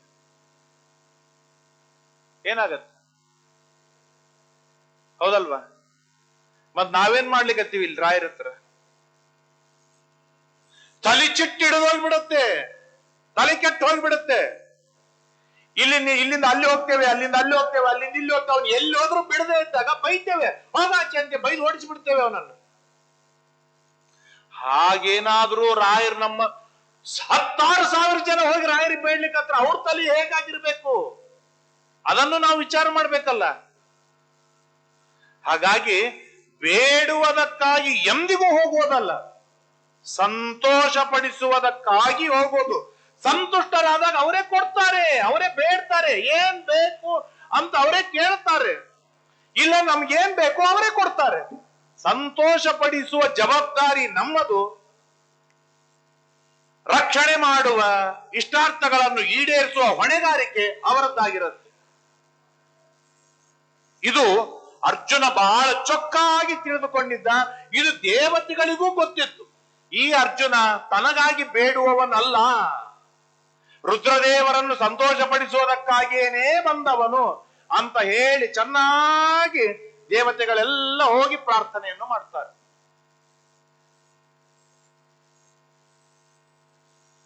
ಯಾಕೆ ಮೀಡಿಯೇಟ್ ಬೇಕು? ರಾಜ ಬೆಳಿಗ್ಗೆ ಎದ್ದ ಕ್ಷಣಕ್ಕೆ ದಕ್ಷಿಣೆ ಕೊಡ್ತಿರ್ತಾನೆ, ಅಥವಾ ಬಡಿಸುವವರು ಬಡಿಸ್ತಾ ಬರ್ತಿರ್ತಾರೆ. ಎಲ್ಲರಿಗೂ ಒಂದು ಸ್ವೀಟ್ ಹಾಕ್ತಾರೆ, ನನಗೂ ಒಂದು ಸ್ವೀಟ್ ಹಾಕ್ತಾರೆ. ಅಲ್ಲಿ ನನಗೆ ಯಾರಾದ್ರೂ ಬೇಕಾದವರಿದ್ರೆ ಆಚಾರ್ಯ ಇನ್ನೊಂದು ಹಾಕ್, ಸ್ವಲ್ಪ ಚೆನ್ನಾಗಿ ಬಡಿಸ್ ಅಂತ ಹೇಳಿದ್ರೆ ಚೆನ್ನಾಗಿ ಬಡಿಸ್ತಾರೆ. ಸರಿನಾ? ಎಲ್ಲರ ಮನೆಯಲ್ಲಿ ನಾವು ಅನುಭವಿಸಿದ್ವಿ. ಹಾಗೇನೆ ಅನೇಕ ಗುರುಗಳ ಸೇವೆಯನ್ನು ನಾವು ರಾಯರ ಸೇವೆ ಮಾಡುವ ಭರದೊಳಗೆ ಇಲ್ಲಿರುವ ಗುರುಗಳನ್ನು ಮರೆತು ಬಿಟ್ಟಿರ್ತೇವೆ. ಈ ಗುರುಗಳ ವೃಂದಾವನವನ್ನು ನೋಡಿರೋದಿಲ್ಲ, ಈ ಗುರುಗಳಿಗೆ ಒಂದು ಪ್ರದಕ್ಷಿಣೆಯನ್ನು ಹಾಕಿರುವುದಿಲ್ಲ. ಹಾಗಾಗಿ ಏನಾಗತ್ತೆ, ರಾಯರು ಎಲ್ಲರಿಗೂ ಏನ್ ಕೊಡಬೇಕು ಅದನ್ನು ಕೊಟ್ಟು ಮುಗಿಸಿ ಬಿಡ್ತಾರೆ. ಇಂತಹ ಈ ಎಲ್ಲ ಸುಷಮೀಂದ್ರರು ಮೊದಲಾಗಿರ್ತಕ್ಕಂಥ ಈ ಗುರುಗಳನ್ನು ಒಲಿಸಿಕೊಂಡು ಇವರನ್ನು ಕರೆದುಕೊಂಡು ನಾವು ಹೋದಾಗ, ಸ್ವಾಮಿ ಇವನು ನನಗೆ ಬೇಕಾದವನಿದ್ದಾನೆ, ಇವನಿಗೆ ವಿಶೇಷ ಅನುಗ್ರಹ ಮಾಡಿ ಹಾಕ್ರಿ ಇನ್ನೊಂದು ಬರ್ಫಿ ಅವನಿಗೆ ಅಂತ ಹೇಳಿ ಆಗ್ರಹ ಪಡಿಸಿ ಹೇಗೆ ಹಾಕಿಸ್ತಾರಲ್ಲ, ಹಾಗೆ ಇವರು ಪ್ರಾರ್ಥನೆಯನ್ನು ಮಾಡ್ತಾರೆ. ಈ ಕಾನ್ಸೆಪ್ಟ್ ರಾಯರಿಗೆ ಚೆನ್ನಾಗಿ ಗೊತ್ತು. ಹಾಗಾಗಿಯೇನೆ ರಾಯರು ದೇವರನ್ನು ಕುರಿತು ಹೇಳುವಾಗ, ವಾಯುದೇವರನ್ನು ಕುರಿತು ಪ್ರಾರ್ಥನೆಯನ್ನು ಮಾಡುವಾಗ ಹೇಳ್ತಾರೆ, ದೇವರು ನೇರವಾಗಿ ಯಾರಿಗೂ ಅನುಗ್ರಹವನ್ನು ಮಾಡೋದಿಲ್ಲ, ಪಕ್ಕದಲ್ಲಿ ನಿಂತು ಅನುಗ್ರಹವನ್ನು ಬೇಡ್ತಾರೆ. ದೇವರೇ ದೀನಂ ದೂನಂ ಅನಾಥಂ ಶರಣಾಗತಂ ತ್ವದೀನಂ, ಏನಂ ಉದ್ಧಾರ, ಇವನನ್ನು ಉದ್ಧಾರ ಮಾಡೋ ಸ್ವಾಮಿ ಅಂತ ವಾಯುದೇವರು ಬೇಡಿದಾಗ ದೇವರು ಅನುಗ್ರಹವನ್ನು ಮಾಡ್ತಾನೆ ಪೂರ್ಣವಾಗಿ. ಎಷ್ಟು ಸುಂದರವಾದ ಕಾನ್ಸೆಪ್ಟ್ ಅನ್ನು, ಅಂದ್ರೆ ಯಾವ ಒಬ್ಬ ಗುರುಗಳ ಆರಾಧನೆ ನಡೆಯುವುದಿಲ್ಲ, ಸರೌಂಡಿನಲ್ಲಿ ಬರುವ ಎಲ್ಲ ಗುರುಗಳ ಆರಾಧನೆ ಆಗಬೇಕು, ಅವ್ರನ್ನೆಲ್ಲರನ್ನು ಮೆಚ್ಚಿಸಿರಬೇಕು ಎನ್ನುವುದನ್ನು ಕೂಡ ಮಹಾಭಾರತ ಎಷ್ಟು ಸರಳ ರೀತಿಯಿಂದ ಸುಲಭವಾಗಿ ನಮಗೆ ತಿಳಿಸಿಕೊಡುತ್ತೆ. ದೇವತೆಗಳು ಪ್ರಾರ್ಥನೆ ಮಾಡಿದಾಗ ರುದ್ರದೇವರಂತಾರೆ, ಓ ಆಗ ನನ್ ಸಂತೋಷ, ನಮಗೆಲ್ಲ ಗೊತ್ತೋ ಮಾರಾಯ ಅರ್ಜುನನ ಸ್ವಭಾವ, ನಾನ್ ಬಂದೆ ನಡಿ ಅಂತ ಹೇಳಿ ಎಲ್ಲ ದೇವತೆಗಳನ್ನು ಕರೆದುಕೊಂಡು ಬರ್ತಾರೆ ರುದ್ರದೇವ್. ಎಲ್ಲ ದೇವತೆಗಳು ಹೇಳ್ತಾರೆ, ಆಕಾಶದಲ್ಲಿ ನಿಂತಿರ್ರಿ, ನಾನು ಹೋಗಿರ ಅರ್ಜುನನಿಗೆ ಸ್ವಲ್ಪ ಟೆಸ್ಟ್ ತಗೋತೀವಿ ಅಂತ ಹೇಳ್ತಾರೆ. ಆಗ ಅಲ್ಲಿ ಭಾರಿ ಉಗ್ರವಾದ ತಪಸ್ಸಿನೊಳಗೆ ಕುಳಿತುಕೊಂಡಿದ್ದಾನೆ. ಕುಳಿತುಕೊಂಡಾಗ ಏನಾಯ್ತು ಅಂತಂದ್ರೆ, ಒಬ್ಬ ಮೂಕ ಎನ್ನುವಂತ ರಾಕ್ಷಸ, ಯಾರು ಮೂಕ ಅಂತ ರಾಕ್ಷಸ, ಆ ರಾಕ್ಷಸ ದೊಡ್ಡದಾದ ಹಂದಿಯ ವೇಷದೊಳಗೆ ಬಂದಿರ್ತಾನೆ. ಈ ಹಂದಿ ಏನಿದೆ, ವರಾಹವೇನಿದೆ, ಇಡೀ ಭೂಮಿಯನ್ನು ಹಾಳು ಮಾಡಿ ಹಾಕುವಂತ ಎಲ್ಲ ಧಾನ್ಯಗಳನ್ನು ದವಸಗಳನ್ನೆಲ್ಲ ತಿಂದು ಹಾಕಿಬಿಡುತ್ತೆ. ಆ ಹಂದಿ ರೂಪದಿಂದ ಬಂದ ರಾಕ್ಷಸ ಅರ್ಜುನನಿಗೆ ಪೀಡೆ ಕೊಡುವುದಕ್ಕಾಗಿ ಬರ್ತಾನೆ, ಅರ್ಜುನನ ತಪಸ್ಸು ಭಂಗ ಮಾಡುವುದಕ್ಕಾಗಿ ಬರ್ತಾನೆ. ಆಗ ಅರ್ಜುನ ಏನ್ ಮಾಡ್ತಾನೆ, ಬಾಣ ಹೂಡ್ತಾನೆ. ಆಚೆ ಆ ಹಂದಿಯನ್ನು ಅರ್ಥಾತ್ ಆ ರಾಕ್ಷಸನನ್ನು ಅಟ್ಟಿಸಿಕೊಂಡು ಒಬ್ಬ ಕಿರಾತಕ ಬೇಟೆಗಾರ ಓಡಿ ಬರ್ತಾ ಇರ್ತಾನೆ. ಇಬ್ಬರು ಏಕಕಾಲಕ್ಕೆ ಬಾಣ ಬಿಟ್ಟರು. ಎರಡೂ ಬಾಣ ಒಮ್ಮೆಲೆಗೆ ಹಂದಿಗೆ ತಾಕಿತ್ತು, ಹಂದಿ ತೆಳಗೆ ಸತ್ತು ಬಿತ್ತು. ಅಷ್ಟ್ರಾಗ ಕಿರಾತಕ ಬಂದವನು, ಯಾರೋ ನೀನು, ನನ್ನ ಬೇಟೆಯನ್ನು ನೀನು ಹೊಡೆದಾಕಿದೆಯಲ್ಲ, ಯಾರು ನೀನು? ಸ್ವಾಮಿ ನನಗ್ ಪೀಡೆ ಕೊಡ್ಲಿಕ್ಕೆ ಬಂದಿತ್ತು, ನಾನು 16 ಕಿಲೋಮೀಟರ್ದಿಂದ ನನಗೆ ತಿನ್ನುವುದಕ್ಕೆ ಬೇಕು ಅಂತ ನಾನು ಅಟ್ಟಿಸಿಕೊಂಡು ಬಂದಿದ್ದೇನೆ, ಇದು ನನ್ನ ಸ್ವತ್ತು, ನೀನ್ ಹೇಗೆ ಕೊಂದಾಕಿದಿ, ಇದನ್ನು ನೀನು ಕೊಂದಾಕಿದ್ ನಾ ಹೇಗೆ ತಿನ್ಲಿ, ನನ್ ಬೇಟೆ ಹೇಗಾಗತ್ತೆ ಅದು ಅಂತ ಹೇಳಿದಾಗ ಇಬ್ಬರಿಗೂ ಯುದ್ಧ ಪ್ರಾರಂಭವಾಯಿತು. ಅರ್ಜುನ ತಿಂಗಳು ಉಪವಾಸವಿದ್ದಾನೆ, ದುರ್ಬಲನಾಗಿದ್ದಾನೆ, ಕೈಯೊಳಗೆ ಶಕ್ತಿ ಇಲ್ಲ. ಗಾಂಡೀವ ಧನಸ್ಸು ಎತ್ತಿದ, ಎದೆ ಏರಿಸಿದ, ಬಾಣ ಬಿಟ್ಟ ಬಾಣಗಳನ್ನು ಬಿಡ್ತಾ ಇದ್ದಾನೆ. ಆ ಕಿರಾತಕ ಬೇಟೆಗಾರ ಬಿಟ್ಟ 5,000 ಬಾಣಗಳನ್ನು ನುಂಗಿ ಹಾಕಿಬಿಟ್ಟ. ಎಲ್ಲಾ ಬಾಣ ಖಾಲಿ ಆಯ್ತು. ಏನ್ ಮಾಡ್ಬೇಕಪ್ಪ ಅಂತ ವಿಚಾರವನ್ನು ಮಾಡ್ತಾ ಆ ಗಾಂಡೀವ ಧನುಸ್ಸನ್ನೇ ಎತ್ತಿ ಹೊಡಿಲಿಕ್ಕೆ ಹೋದರೆ ಅಕ್ಷಯ ಭಕ್ತನಿಗೆ ಗಾಂಡೀವ ಧನಸ್ಸು ಎರಡೂ ನುಂಗಿ ಹಾಕಿಬಿಟ್ಟ. ಅರ್ಜುನ ಕೈ ಖಾಲಿ ಆಯ್ತು. ಪಕ್ಕದಲ್ಲಿ ಖಡ್ಗ ಇತ್ತು, ಆ ಖಡ್ಗ ತೆಗೆದುಕೊಂಡು ಹೊಡಿಲಿಕ್ಕೆ ಹೋದರೆ ಖಡ್ಗ ಮಾಯವಾಗಿ ಬಿಟ್ಟು ಕೈಯಿಂದ. ಅರ್ಜುನನಿಗೆ ಸೋಲು ಅನ್ನೋದು ಅದು ಒಪ್ಪಲಿಕ್ಕೆ ಸಾಧ್ಯವಿಲ್ಲ, ಅದು ಒಬ್ಬ ಬೇಟೆಗಾರನಿಂದ. ಆಯ್ತು ಅಂತೇಳಿ ಮುಷ್ಟಿ ಯುದ್ಧ ಪ್ರಾರಂಭವಾಯಿತು. ಮುಷ್ಟಿ ಯುದ್ಧ ಪ್ರಾರಂಭ ಮಾಡಿದರೆ ಅರ್ಜುನನನ್ನು ಹಣ್ಣು ಮಾಡಿ ಹಾಕಿಬಿಟ್ಟ ಆ ಕಿರಾತಕ ಬೇಟೆಗಾರ. ಅರ್ಜುನ ಕೆಳಗೆ ಬಿದ್ದ, ಮೆತ್ತಗಾದ, ಮೈಯೆಲ್ಲ ರಕ್ತ ಬರ್ತಾ ಇದೆ, ಹರ ಅಲ್ಲಿಕತ್ತಾನ, ಏನ್ ಮಾಡ್ತಾ ಇದ್ದಾನೆ ಗೊತ್ತಾಗ್ತಾ ಇಲ್ಲ. ಆ ಕೆಟ್ಟ ದುರವಸ್ಥೆಯೊಳಗೆ ಅರ್ಜುನ ಬಿದ್ದಾಗ ಮನುಷ್ಯ ಇಲ್ಲಿ ಎಲ್ಲ ಬಹಳ ಸುಂದರವಾಗಿ ಹೇಳ್ತಾರೆ, ತನ್ನ ಶಕ್ತಿ ಇರುವವರೆಗೂ ತಾನು ಹೋರಾಡ್ತಾನೆ, ಬಹಳ ಹೋರಾಡ್ತಾನೆ, ಬಹಳ ಹೆಣಗಾಡ್ತಾನೆ. ಯಾವಾಗ ತನ್ನ ಶಕ್ತಿ ಖಾಲಿ ಆಗತ್ತೋ ಆಗ ದೇವರೇ ಅಂತ. ದೇವರು ನಮ್ಮ ಲೈಫಿನೊಳಗೆ ಲಾಸ್ಟ್ ಆಪ್ಷನ್ ಇದ್ದಾನೆ, ಹಾಗೆಂದು ಇರಬಾರದು. ದೇವರು ಫಸ್ಟ್ ಆಪ್ಷನ್ ಆಗಿರಬೇಕು, ಆಪ್ಷನ್ನೇ ಇರಬಾರ್ದು ದೇವರ ವಿಷಯಕ್ಕೆ. ದೇವರೇ ಅಲ್ಟಿಮೇಟ್, ದೇವರೇ ಲಾಸ್ಟ್. ಕೊನೆಗೆ ದೇವರು ಎಂದಿಗೂ ಬರಬಾರ್ದು ಹಾಗೆಲ್ಲ. ಆಗ ಕೊನೆಗೆ ಏನ್ ಮಾಡ್ಬೇಕು ಗೊತ್ತಾಗ್ತಾ ಇಲ್ಲ. ಅರ್ಜುನ ಹಣ್ಣಾದ, ನನ್ನಂತವನಿಗೆ ಇವನು ಪುಣ್ಯಾತ್ಮ, ಇವನೇನು ರುದ್ರದೇವರೇ ಬಂದ್ರ, ಯಾರಾದ್ರೂ ಗಂಧರ್ವನ, ಯಕ್ಷನ, ರಾಕ್ಷಸನ ಏನಾದ್ರೂ ಆಗಲಿ ಅಂತ ಹೇಳಿ ಅಲ್ಲೇ ಮಣ್ಣಿನಿಂದ ಒಂದು ಲಿಂಗವನ್ನು ಮಾಡಿ ಆ ವೇದವ್ಯಾಸ ದೇವರು ಹೇಳಿದ ಮಂತ್ರದಿಂದ ಹೂವನ್ನು ಹಣ್ಣನ್ನು ಏರಿಸಿ ನೈವೇದ್ಯವನ್ನು ಮಾಡಿ ರುದ್ರದೇವರಿಗೆ ನಮಸ್ಕಾರವನ್ನು ಮಾಡ್ತಾ ಇದ್ದಾನೆ ಇಲ್ಲೋ, ಇವನು ಏರಿಸಿದ ಹೂವೆಲ್ಲ ಆ ಬೇಟೆಗಾರನ ತಲೆ ಮೇಲೆ ಹೋಗಿ ಬೀಳ್ತಾ ಇದ್ವು. ಇವನೇನು ಹಣ್ಣು ನೈವೇದ್ಯ ಮಾಡಿದ, ಬೇಟೆಗಾರನ ಕೈಯಲ್ಲಿ ಹಣ್ಣಿದೆ. ಆಶ್ಚರ್ಯವಾಯ್ತು, ಕಣ್ಣೆತ್ತಿ ನೋಡ್ತಾನೆ, ಸ್ವಯಂ ರುದ್ರದೇವರ ಅಲ್ಲಿ ಎದುರಿಗೆ ನಿಂತಿದ್ದಾನೆ, ಪ್ರತ್ಯಕ್ಷರಾಗಿ ನಿಂತಿದ್ದಾನೆ. ದೇವರು ನಮ್ಮ ಪಾಲಿಗೂ 106 ಬಾರಿ ಬಂದಿರ್ತಾನೆ. ನಾವು ಗುರುತಿಸುವುದಕ್ಕೆ ಪೆದ್ದುಗಳು, ದೇವರು ಬಂದದ್ದು ನಾವು ಗುರುತಿಸುವುದೇ ಇಲ್ಲ. ರಾಯರ ಜೀವನ ಚರಿತ್ರೆಯಲ್ಲಿ ಹೀಗೆ ಒಂದು ಘಟನೆ ಆಯ್ತು. ಒಬ್ಬ ಪುಣ್ಯಾತ್ಮ 48 ದಿನಗಳವರೆಗೆ ಸೇವೆ ಮಾಡಿದ. ಅವನಿಗೆ ತಿಂಗಳಿಗೆ ಒಂದು 12 ರೂಪಾಯಿ ಸ್ಯಾಲರಿ ಇತ್ತು. ಅವನಿಗೆ ಸ್ವಲ್ಪ ದುಡ್ಡು ಬೇಕು ಅಂತ ಅಪೇಕ್ಷೆಯಿಂದ 48 ದಿನ ಸೇವೆ ಮಾಡಿದ. ಏನು ಬಗೆಹರಿಲಿಲ್ಲ. ಮತ್ತೆ 48 ದಿನ ಸೇವೆ ಮಾಡಿದ, ಬಗೆಹರಿಲಿಲ್ಲ. ಮತ್ತೆ 48 ದಿನ ಸೇವೆ ಮಾಡಿದ. ಹೆಚ್ಚು ಕಡಿಮೆ ಒಂದು 4-5 ತಿಂಗಳು ನಿರಂತರವಾಗಿ ಸೇವೆ ಮಾಡಿದ. ಕೊನೆಗೆ ರಾಯರು ಒಂದ್ ದಿವಸ ಕನಸಿನೊಳಗೆ ಬಂದು ಹೇಳ್ತಾರೆ, ನಾಳೆ ನಾನು ನಿನಗೆ ಕಾಣಿಸ್ತೀನಿ, ದೊಡ್ಡದಾದ ಸರ್ಪವಾಗಿ ಬರ್ತೇನೆ, ಘಟ ಸರ್ಪವಾಗಿ. ಅದನ್ನು ನೀನು ಎಷ್ಟು ಮುಟ್ಟುತ್ತಿ ನೋಡು ಅಷ್ಟೆಲ್ಲ ಬಂಗಾರವಾಗತ್ತೆ. ಆಯ್ತು ಅಂತ ಹೇಳಿದ.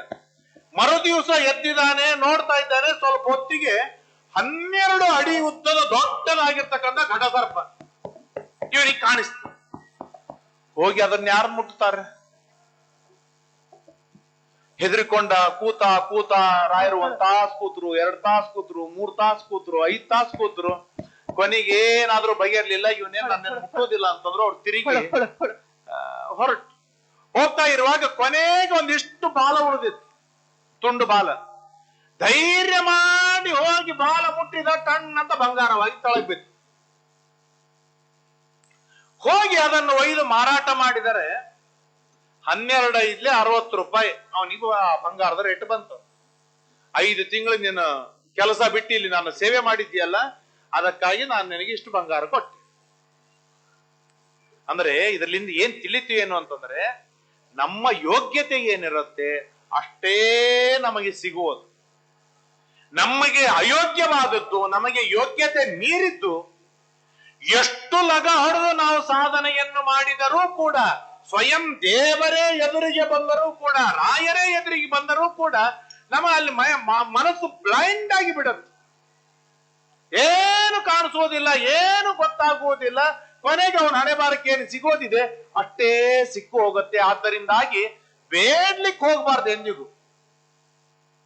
ದಾಸರು ಹೇಳ್ತಾರೆ, ಬಹಳ ಸುಂದರವಾಗಿ ಹೇಳ್ತಾರೆ, ಬೇಡನೆಂದರೆ ನೀಡುವ ದೊರೆ ನೀ ರೂಢಿಯ ಬಲ್ಲೆನೋ ಕಾಡುವುದಿಲ್ಲವೋ, ನೀಡಿದ ಭಾಗ್ಯಕ್ಕೆ ಕೇಡು ತರದೆ ಕಾಪಾಡಬೇಕೆಲೋ, ಪ್ರೌಢ ಪ್ರಸನ್ನನೆ ಕೊಟ್ಟ ಭಾಗ್ಯವೇ ಸಾಕು.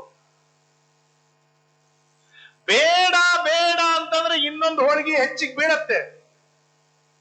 ಪಾಪ ತಿನ್ನುವವನು ಬಾಯಿ ತಕೊಂಡು ಕೂತಿರ್ತಾನೆ, ನನಗೆ ಹಾಕ್ತಾರೆ ಅಂತೇಳಿ ಅವ್ರಿಗೆ ಹಾಕೋದೇ ಇಲ್ಲ. ಎಂದಿಗೂ ಬೇಡ ಅನ್ನೋನಿಗೆ ಪ್ರೀತಿಯಿಂದ ಇನ್ನೊಂದು ಹೆಚ್ಚಿಗೆ ಬೀಳತ್ತೆ. ಆದ್ದರಿಂದಾಗಿ ದೇವರ ಮುಂದೂ ಸಹ ನನಗೇನ್ ಬೇಡ ಸ್ವಾಮಿ, ನಿನ್ನ ಕರುಣೆ ಇರಲಿ. ಹಾಗೆ ಅರ್ಜುನ ನನಗೇನು ಬೇಡ, ನಿನ್ನ ಅನುಗ್ರಹವಿರ್ಲಿ ಅಂತ ಪ್ರಾರ್ಥನೆಯನ್ನು ಮಾಡಿ ತಪಸ್ಸಿಗೆ ಕುಳಿತುಕೊಂಡದ್ದಕ್ಕಾಗಿ ರುದ್ರದೇವರು ಸ್ವಲ್ಪ ಪರೀಕ್ಷೆ ಮಾಡಿದರು. ಆದ್ರೆ ಸಂಪೂರ್ಣವಾಗಿ ರುದ್ರದೇವರೇ ಪ್ರತ್ಯಕ್ಷರಾಗಿ ಎದುರಿಗೆ ನಿಲ್ತಾರೆ. ಏನ್ ಕೇಳ್ತಿ ಕೇಳು ಅರ್ಜುನ, ಏನ್ ಬೇಕು ಹೇಳು, ನಿನ್ನ ತಪಸ್ಸಿನಿಂದ ನಾನು ಸಂತುಷ್ಟನಾಗಿದ್ದೇನೆ. ಆಗ ಬೇಡ್ಲಿಕ್ಕೆ ನಾವು ಪ್ರಾರಂಭ ಮಾಡಿ ಬಿಡ್ತೇವೆ. ದಡ ದಡ ದಡ ದಡ ದಡ ದಡ ದಡ ದಡ ಬೇಡ್ತೇವೆ ಹುಚ್ಚಾಪಟ್ಟಿ ಬೇಡಿ ಬಿಡ್ತೇವೆ. ಅದನ್ನು ತೋರಿಸಿಕೊಡ್ತಾರೆ ಇಲ್ಲಿ ಹೇಗ್ ಬೇಡಬೇಕು ಅನ್ನೋದನ್ನು. ರಾಯರ ಹತ್ರ ಹೋಗಿರ್ತೇವೆ, ಎಷ್ಟೊತ್ತು ನಿಲ್ತೇವೆ ಅಲ್ಲಿ? 1 ನಿಮಿಷ. ಬೇಡಿಕೆ ಎಷ್ಟವ? ಅವು ಬೇಡೋದ್ರೊಳಗೇನೆ 1 ನಿಮಿಷ ಆಗ್ಬಿಡ್ತಾ ಮುಂದೆ ದಬ್ಬಿ ಬಿಟ್ಟಿರ್ತಾರೆ ನಮಗೆ. ಅವ್ರ ರಾಯರಿಗೆ ಟೆನ್ಷನ್ ಆಗಿರುತ್ತೆ, ಇವನೇನ್ ಬೇಡ್ಲಿಕ್ಕತ್ತಾನೋ, ನನಗ್ ಸ್ತೋತ್ರ ಮಾಡ್ಲಿಕ್ಕತ್ತಾನೋ, ನನಗ್ ಹೊಗಳ್ಲಿಕ್ಕತ್ತಾನೋ, ನನಗ್ ಏನ್ ಮಾಡ್ಲಿಕ್ಕತ್ತಾನೆ ಅಂತ ಗೊತ್ತಾಗದೇ ಇರುವಷ್ಟು ಟೆನ್ಷನ್ ಆಗಿಬಿಟ್ಟಿರ್ತದೆ ರಾಯರಿಗೆ. ಈ ಒಂದೇ ಭಾರತ್ ಟ್ರೈನ್ ಹೋದಾಗ ಅಲ್ಲಿ ಏನ್ ಹೋಯ್ತು ಗೊತ್ತಾಗುವುದಿಲ್ಲ. ಹಾಗೆ ರಾಯರು ಬ್ಲೈಂಡ್ ಆಗಿ ನಿಂತು ಬಿಟ್ಟಿರ್ತಾರೆ. ಪಕ್ಕದಲ್ಲಿರ್ತಕ್ಕಂತಹ ಜ್ಞಾನಿಗಳು, ಸ್ವಾಮಿ ನಿಮ್ಮನ್ನು ಸಂತೋಷ ಪಡಿಸುವಂತಹ ದೊಡ್ಡ ವ್ಯಕ್ತಿತ್ವದವನಲ್ಲ, ನಿಮಗ್ ಬೈಯುವಂತ ಕೆಟ್ಟ ಮನುಷ್ಯನೂ ಅಲ್ಲ, ಏನೋ ಬೇಡನ ಇವನಿಗೆ ಕೊಡ್ರಿ ಅಂತ ಪಕ್ಕದಲ್ಲಿರುವ ವಾದೀಂದ್ರರು ಹೇಳುವುದರೊಳಗೇನೆ ಆಯ್ತಾ ನಾ ಕೊಟ್ಬಿಡ್ಲ ಅಂತ ಹೇಳಿ ಅವ್ರ ಜೊತೆ ಮಾತಾಡಿ ಈಗ ರಾಯರ್ ಕಣ್ಣು ತೆಗೆದ್ರೊಳಗೇನೆ ನಮ್ಮನ್ನು ಹೊರಗೆ ಹಾಕಿಬಿಟ್ಟಿರ್ತಾರೆ. ಯಾರು ಬೇಡಿದ್ರು? ಬೇಡಿದವನ್ ಇಲ್ಲೇ ಇಲ್ಲ. ಹಾಗಾದ್ರೆ ಇಲ್ಲಿ ಹೊಸ ವ್ಯಕ್ತಿ ಬಂದಿದ್ದಾನೆ, ಮತ್ತೆ ಇನ್ನೇನ್ ಕೊಡೋದು ಬಿಡೋತ್ತೆ ಒಳಗೆ ಹೋಗ್ಬಿಡ್ತಾರೆ ವಾಪಸ್. ಹಾಗಾದ್ರೆ ನಾವು ಬೇಡಿದ್ದು ಏನಾಯ್ತು? ವೇಸ್ಟ್ ಆಯ್ತು. ಅಷ್ಟೊತ್ತು ಸೇವೆ ಮಾಡಿದೆವು, ಅಷ್ಟೊತ್ತು ಲೈನ್ ಹಚ್ಚಿದೆವು, ಜಗಳ ಮಾಡಿದ್ದು, ಗದ್ದಲ ಮಾಡಿತ್ತು, ಅದು ಮಾಡಿತು, ಇದು ಮಾಡಿತು, ಎಲ್ಲಾ ಮಾಡಿ ಲಗ ಹೊಡೆದು ರಾಯರ ಮುಂದೆ ಬಂದದ್ದು ಏನಾಯ್ತು? ವೇಸ್ಟ್ ಆಗಿ ಹೋಗ್ಬಿಡಿ. ಹಾಗಾದ್ರೆ ಏನ್ ಮಾಡ್ಬೇಕು ಅಂತಂದ್ರೆ, ದೇವರ ಹತ್ರ ಗುರುಗಳ ಹತ್ರ ಹೋದಾಗ ಬೇಡುವುದು ಲಾಸ್ಟ್ ಆಪ್ಷನ್. ಮೊದಲಿಗೆ ಅವರನ್ನು ಸಂತೋಷ ಪಡಿಸಬೇಕು. ರುದ್ರದೇವರನ್ನು ಈ ಅರ್ಜುನ ಬಹಳ ಅದ್ಭುತ ರೀತಿಯಿಂದ ಸಂತೋಷ ಪಡಿಸ್ತಾನೆ, ಸ್ತೋತ್ರವನ್ನು ಮಾಡ್ತಾನೆ. ಅರ್ಜುನ ಉವಾಚ ಕಪರ್ದ್ಯನ್ ಸರ್ವಭೂತೇಶ ಭಗನೇತ್ರ ನಿಪಾತನ ಕಾರಣಾನಾಂಚ ಪರಮಂ ಜಾನೇ ತ್ವಾಂ ತ್ರಂಬಕಂ ವಿಭುಂ ದೇವಾನಾಂಚ ಗತಿಂ ದೇವಂ ತತ್ಪ್ರಸೂತಮಿದಂ ಜಗತ ಅಜೇಯಸ್ತಂ ತ್ರಿಭಿರ್ಲೋಕೈಃ ಸದೇವಾಸುರ ಮಾನುಷೈಃ ಶಿವಾಯ ವಿಷ್ಣು ರೂಪಾಯ ವಿಷ್ಣವೇ ಶಿವರೂಪಿಣೆ ದಕ್ಷ ಯಜ್ಞ ವಿನಾಶಾಯ ಹರಿರೂಪಾಯ ತೇ ನಮಃ ಲಲಾಟಾಕ್ಷಾಯ ಶರ್ವಾಯ ಮೀಡುಷೇ ಶೂಲಪಾಣಯೇ ಪಿನಾಕ ಗೋತ್ರೆ ಸೂರ್ಯಾಯ ಮಂಗಲ್ಯಾಯ ಚ ವೇಧಸೆ ಪ್ರಸಾದಯೇ ತ್ವಾಂ ಭಗವನ್ ಸರ್ವಭೂತ ಮಹೇಶ್ವರ ಗಣೇಶಂ ಜಗತಃ ಶಂಭುಂ ಸರ್ವಲೋಕೈಕ ಕಾರಣಂ ಪ್ರಧಾನ ಪುರುಷಾತೀತಂ ಪರಂ ಸೂಕ್ಷ್ಮತರಂ ಹರಂ ವ್ಯತಿಕ್ರಮಂ ಮೇ ಭಗವಾನ್ ಕ್ಷಂತುಮರ್ಹಸಿ ಶಂಕರ ಭಗವನ್ ದರ್ಶನಾಕಾಂಕ್ಷಿ ಪ್ರಾಪ್ತೋಸ್ಮೀತಿ ಮಹಾಗಿರಿಂ ದಯಿತಂ ತವ ದೇವೇಶ ತಾಪಸಾಲಯಮುತ್ತಮಂ ಪ್ರಸಾದಯೇ ತ್ವಾಂ ಭಗವನ್ ಸರ್ವಲೋಕ ನಮಸ್ಕೃತಂ ನಮೇ ಸ್ಯಾದ್ ಅಪರಾಧೋಯಂ ಮಹಾದೇವಾತಿ ಸಾಹಸಂ ಕೃತೋ ಮಯಾ ಅಯಂ ಅಜ್ಞಾನಾತ್ ವಿಮರ್ದೋ ಯಸ್ತ್ವಯಾ ಸಹ ಶರಣಂ ಪ್ರತಿಪನ್ನಾಯ ತತ್ಕ್ಷಮಸ್ವಾದ್ಯ ಶಂಕರ ಶಂಕರ ಉವಾಚ ತಮುವಾಚ ಮಹಾತೇಜ ಪ್ರಾಸನ್ ವೃಷಭಧ್ವಜಃ ಪ್ರಗೃಹ್ಯ ರುಚಿರಂ ಬಾಹುಂ ಕ್ಷಂತಂ ನಿತ್ಯೇವ ಫಲ್ಗುಣಂ. ಇಷ್ಟು ಅದ್ಭುತ ರೀತಿಯಿಂದ ಆ ಅರ್ಜುನ ಕಿರಾತಕ ರೂಪದಲ್ಲಿ ಇರುವ ರುದ್ರದೇವರನ್ನು ಸ್ತೋತ್ರ ಮಾಡಿದಾಗ ಆ ರುದ್ರದೇವರು ಏನ್ ಮಾಡ್ತಾರೆ ಅಂತಂದ್ರೆ ಆ ಅರ್ಜುನನನ್ನು ಎತ್ತಿಕೊಂಡು ಬಿಗಿದಪ್ಪಿಕೊಳ್ತಾರೆ. ನಿನ್ನ ತಪಸ್ಸಿನಿಂದೂ ಸಂತುಷ್ಟನಾಗಿದ್ದೇನೆ, ಅದಕ್ಕಾಗಿ ನಿನ್ನ ಎದುರಿಗೆ ನಾನು ಬಂದೆ. ನಾನು ಪ್ರತ್ಯಕ್ಷನಾದಾಗ ನಿನ್ನ ಬೇಡಿಕೆಯನ್ನು ಇಡದೇನೆ ನನಗೆ ಸ್ತೋತ್ರ ಮಾಡಿ ಸಂತೋಷ ಪಡಿಸಿದೆಯಲ್ಲ, ಅದಕ್ಕಿನ್ನೂ ದುಪ್ಪಟ್ಟು ಸಂತೋಷವಾಗಿದೆ, ಡಬಲ್ ಸಂತೋಷವಾಗಿದೆ, ಬಾ ಅಂತ ಹೇಳಿ ಗಟ್ಟಿಯಾಗಿ ಆಲಿಂಗನವನ್ನು ಮಾಡಿಕೊಡ್ತಾನೆ ನಮ್ಮ ದೇವ ರುದ್ರದೇವ. ಅರ್ಜುನನಿಗೆ ಕಣ್ಣಾಗಿ ನೀರು ಇಳಿತಾ ಇವೆ, ದಳ ದಳ ದಳ ದಳ ಕಣ್ಣಾಗಿ ನೀರು ಇಳಿತಾ ಇವೆ, ಆನಂದವಾಗ್ತಾ ಇದೆ, ರೋಮಾಂಚನವಾಗ್ತಾ ಇದೆ, ಕುಣಿದು ಕುಪ್ಪಳಿಸ್ತಾ ಇದ್ದಾನೆ. ಹರ ಹರ ಶಂಭೋ ಎಂಬುದಾಗಿ ಜೋರಾಗಿ ಕಿರುಚುತ್ತಾ ಇದ್ದಾನೆ. ಸ್ವಲ್ಪ ಹೊತ್ತು ಮೈ ಮರ್ತು ಬಿಟ್ಟ, ಏನಾಗ್ತಾ ಇದೆ ಗೊತ್ತಿಲ್ಲ, ಎಚ್ಚರ ತಪ್ಪಿ ಬಿಟ್ಟಿದ್ದಾನೆ. ರುದ್ರದೇವರು ಅಷ್ಟೇ ಪ್ರಸನ್ನ ವದನರಾಗಿ ಅವನ ಮುಖವನ್ನು ವೀಕ್ಷಣೆಯನ್ನು ಮಾಡ್ತಾ ಆನಂದದಿಂದ ನೋಡ್ತಾ ಇದ್ದಾರೆ. ಆಗ ರುದ್ರದೇವರು ಹೇಳ್ತಾರೆ, ಅರ್ಜುನ ಸಂತೋಷ್ಟನಾಗಿದ್ದೇನೋ, ಏನ್ ಬೇಕು ಹೇಳು ಕೇಳು ಅಂದಾಗ, ಭೋ ಫಲ್ಗುಣ ತುಷ್ಟೋಸ್ಮಿ ಕರ್ಮಣ ಪ್ರತಿಮೇನತೆ. ಏ ಫಲ್ಗುಣ, ಸಂತುಷ್ಟನಾಗಿದ್ದೇನೋ ಮಾರಾಯ, ನಿನ್ನ ಧೈರ್ಯ, ನನ್ನ ಜೊತೆಗೆ ಯುದ್ಧ ಮಾಡಿದ ಪರಾಕ್ರಮ, ತಪಸ್ಸಿಗಾಗಿ ತೆಗೆದುಕೊಂಡ ನಿನ್ನ ಸಾಹಸ ಹೆಜ್ಜೆ, ಈ ಎಲ್ಲವನ್ನು ತಪಸ್ಸನ್ನು ಪರಿಗಣಿಸಿ ನನ್ನ ತಪಸ್ಸು ಮಾಡ್ತಾ ಇರುವಾಗ ನೀನು ಕಠೋರತೆಯನ್ನು ಸ್ವೀಕಾರ ಮಾಡಿ, ಉಗ್ರತೆಯನ್ನು ಸ್ವೀಕಾರ ಮಾಡಿ ತಪಸ್ಸಿನಲ್ಲಿ ಏಕಾಗ್ರನಾಗಿ ಇರುವುದು, ಆ ಇನ್ವಾಲ್ವ್ಮೆಂಟ್, ಆ ತಪಸ್ಸಿನೊಳಗೆ ಪೂರ್ಣ ಮುಳುಗಿ ಹೋಗಿಬಿಟ್ಟಿದ್ದೀಯ ನೀನು. ಈ ಎಲ್ಲ ಪರಿಗಣನೆಯನ್ನು ನೋಡಿ ಬಹಳ ಸಂತುಷ್ಟನಾಗಿದ್ದೇನೆ. ಏನ್ ಬೇಕು ಹೇಳು, ನೀ ಏನ್ ಕೇಳ್ತಿ ಕೇಳು, ನಾನು ಕೊಡ್ಲಿಕ್ಕೆ ಸಿದ್ಧ. ಏನಾದ್ರೂ ಕೇಳು, ನಾನು ಕೊಡ್ತೇನೆ ಅಂತ ಹೇಳಿದಾಗ ಅರ್ಜುನ ಹೇಳ್ತಾನೆ, ಸ್ವಾಮಿ, ನೀನು ನಾನು ಮಾಡಿದ ಅತ್ಯಲ್ಪವಾದ ಪುಟ್ಟದಾದ ಸೇವೆಯಿಂದ ಸಂತುಷ್ಟನಾಗಿದ್ದರೆ, ಅಲ್ಲ 5 ತಿಂಗಳು ಉಪವಾಸ ಬಿದ್ದು ತಪಸ್ಸು ಮಾಡಿದ್ದು ಈ ಸಾಧನೆ ಸಣ್ಣದ? ನಮಗೆ ನಮ್ಮ ಮೆಂಟಾಲಿಟಿ ಹೇಗಿರುತ್ತೆ ಅಂತಂದ್ರೆ, ನಾವು ಮಾಡಿದ ಸಾಧನೆ ನಮಗೆ ಬಹಳ ದೊಡ್ಡದು ಅನಿಸಿಬಿಡತ್ತೆ. ನಾನ್ 108 ಪ್ರದಕ್ಷಿಣೆ ಹಾಕಿದೆ, ನಾನು ಹಾಗೆ ಮಾಡಿದೆ, ನಾನು ಹೀಗೆ ಮಾಡಿದೆ ಅಂತ ದೊಡ್ಡದು ಅನಿಸಿಬಿಡುತ್ತೆ. ನಿನಗಿಂತಲೂ ದೊಡ್ಡ ದೊಡ್ಡ ಸಾಧಕರು ಜಗತ್ತಿನೊಳಗಿದ್ದಾರೆ. ಹುಷಾರ್, ನಿನ್ನ ಸಾಧನೆ ಬಹಳ ದೊಡ್ಡದಲ್ಲ, ನಿನ್ನ ಸಾಧನೆ ತುಣುಕು ಮಿಣುಕು ಸಾಧನೆ. ಅದು 10,000 ವರ್ಷಗಳವರೆಗೆ ಉಪವಾಸವಿದ್ದು ತಪಸ್ಸು ಮಾಡುವವರು ಅದೇ ಹಿಮಾಲಯ ತಪ್ಪಲಿನೊಳಗಿದ್ದಾರೆ. ಜುಜುಬಿ 6 ತಿಂಗಳು ತಪಸ್ಸು ಮಾಡಿದ್ದು ಏನ್ ಬಹಳ ದೊಡ್ಡದು ಅರ್ಜುನನಿಗೆ. ಈ ಎಚ್ಚರಿಕೆ ಅರ್ಜುನನಿಗಿತ್ತು. ಹಾಗಾಗಿ ಅರ್ಜುನ ಹೇಳ್ತಾನೆ, ನನ್ನ ತಪಸ್ಸು ಬಹಳ ದೊಡ್ಡದಲ್ಲೋ ಸ್ವಾಮಿ, ನಿನ್ನ ಕರುಣೆ ಬಹಳ ದೊಡ್ಡದು. ನೀ ದಯಾಪರನೋ, ನಿನ್ನವರ ಸಾಧನೆಯೋ, ನಿನ್ನವರ ಸಾಧನೆ ಬಹಳ ಸಣ್ಣದು, ಬಹಳ ಸಣ್ಣದು, ಬಹಳ ಸಣ್ಣದು. ನೀ ದಯಾಪರನಾಗಿದ್ದೀಯ, ಆದ್ದರಿಂದಾಗಿ ಇವತ್ತು ನೀನು ಪ್ರತ್ಯಕ್ಷನಾಗಿದ್ದೀಯ. ನೀ ದಯಾಪರನಾಗಿದ್ದೀಯ, ಆದ್ದರಿಂದಾಗಿ ನೀನು ನನಗೆ ವರ ಕೊಟ್ಟಿದ್ದೀಯ.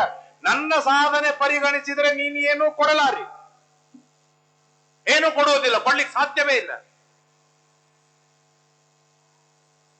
ಅಂತ ಹೇಳಿ ಬಹಳ ಪ್ರಾರ್ಥನೆಯನ್ನು ಮಾಡಿ ಕಾಲಿಗೆ ಬಿದ್ದಾಗ ರುದ್ರದೇವರು ಹೇಳ್ತಾರೆ, ನರಸ್ತ್ವಂ ಪೂರ್ವ ದೇಹೇ ವೈ ನಾರಾಯಣ ಸಹಾಯವಾನ್. ಅರ್ಜುನ, ಮೊದಲಿನ ಹೇಳ್ತಾನೆ ಕೇಳು, ನೀನು ಪೂರ್ವ ಜನ್ಮದೊಳಗೆ ಯಾರು ಗೊತ್ತೇನು ನಿನಗೆ? ಈ ಬದರಿಕಾಶ್ರಮದೊಳಗೆ ಏನು ನರನಾರಾಯಣರಿದ್ದಾರಲ್ಲ, ಆ ನರನೇ ನೀನು. ಅಖಂಡವಾಗಿ ನಾರಾಯಣನ ಜೊತೆಗೆ ಇರುವವನು ನೀನು. ನಾರಾಯಣನ್ ಬಿಟ್ಟು ನನ್ನ ಕಡೆ ಯಾಕೆ ಬಂದ್ಯೋ? ಅದೇ ನಾರಾಯಣನೇ ಇಲ್ಲಿ ಕೃಷ್ಣನಾಗಿ ಬಂದಿದ್ದಾನೆ. ಅದೇ ನಾರಾಯಣನೇ ಇಲ್ಲಿ ಕೃಷ್ಣನಾಗಿ ಬಂದಿರುವಾಗ ಆ ಕೃಷ್ಣನನ್ನು ಬಿಟ್ಟು ನನ್ನ ಹತ್ರ ಯಾಕೆ ಬಂದಿ? ದೇವರೇ ನಿನ್ನ ಪಕ್ಕದಲ್ಲಿದ್ದಾಗ ನನ್ನ ಹತ್ರ ಯಾಕೆ ಬಂದಿಪ್ಪ? ರುದ್ರದೇವರು ಟೆಸ್ಟ್ ಮಾಡೋದಕ್ಕಾಗಿ ಕೇಳ್ತಾರೆ. ಆಗ ಅರ್ಜುನ ಹೇಳ್ತಾನೆ, ಬಹಳ ಬುದ್ಧಿವಂತ, ನಿಜವಾಗಿ ತಿಳಿದುಕೊಂಡವನು. ಅರ್ಜುನ ಹೇಳ್ತಾನೆ, ಸ್ವಾಮಿ, ನನ್ನ ಪಾಲಿಗೆ ನಾರಾಯಣ ನನಗೆ ಅಣ್ಣನಾಗಿ, ನನಗೆ ಹಿತೈಷಿಯಾಗಿ, ನನಗೆ ಸಂರಕ್ಷಕನಾಗಿ, ನನ್ನ ಸರ್ವಸ್ವನಾಗಿ ಕೃಷ್ಣ ಇದ್ದಾನೆ. ಇದರಲ್ಲಿ 2 ಮಾತಿಲ್ಲ. ಆದರೆ ನನ್ನ ಗುರುಗಳು ಮಾತ್ರ ನೀವೇ ಆಗಿದ್ದೀರಿ. ಅಪ್ಯಚ್ಯುತೋ ಗುರುದ್ವಾರ. ದೇವರ ಅನುಗ್ರಹವನ್ನು ಮಾಡಬೇಕು ಅಂತಂದ್ರೆ ಗುರುಗಳ ಮುಖಾಂತರನೇ ಅನುಗ್ರಹ ಮಾಡ್ತಾನೆ, ನೇರವಾಗಿ ಅನುಗ್ರಹವನ್ನು ಮಾಡುವುದಿಲ್ಲ. ಹಾಗಾಗಿ ನನ್ನ ಗುರುಗಳು ನೀವು, ಸ್ವರೂಪೋದ್ಧಾರಕ ಗುರುಗಳು ನೀವು, ಅಪರೋಕ್ಷ ಜ್ಞಾನ ಕೊಟ್ಟವರು ನೀವು, ಎಲ್ಲ ತರಹದಿಂದ ಅನುಗ್ರಹವನ್ನು ಮಾಡಿದವರು ನೀವು ಆಗಿರೋದ್ರಿಂದಾಗಿ ನಿಮ್ಮ ಅನುಗ್ರಹ ಬೇಕು ಸ್ವಾಮಿ. ನೀವು ಅನುಗ್ರಹ ಮಾಡಿದರೆ ನಾರಾಯಣ ನನಗೆ ಒಲಿದು ಪೂರ್ಣ ಆಶೀರ್ವಾದವನ್ನು ಮಾಡ್ತಾನೆ ಅಂತ ಹೇಳಿದಾಗ ಆಯ್ತು ಅಂತ ಸಂತೋಷ ಪಡ್ತಾರೆ. ಈಗೋ ಈ ಗಾಂಧೀವ ಧನಸ್ಸನ್ನು ತೆಗೆದುಕೋ ಅಂತ ಹೇಳಿ ಮೊಟ್ಟ ಮೊದಲಿಗೆ ಗಾಂಧೀವ ಧನಸ್ಸು ಕೊಡ್ತಾರೆ. ಆಮೇಲೆ ಹೇಳ್ತಾರೆ, ಅರ್ಜುನ, ಅಕ್ಷಯ ಬತ್ತಳಿಕೆ. ಎಂದಿಗೂ ಬಾಣಗಳು ಖಾಲಿನೇ ಆಗ್ತಾ ಇರ್ಲಿಲ್ಲ ಅರ್ಜುನನ ಬತ್ತಳಿಕೆಯಲ್ಲಿ. ಅಂತ ಅತ್ಯದ್ಭುತವಾದ ಬತ್ತಳಿಕೆ.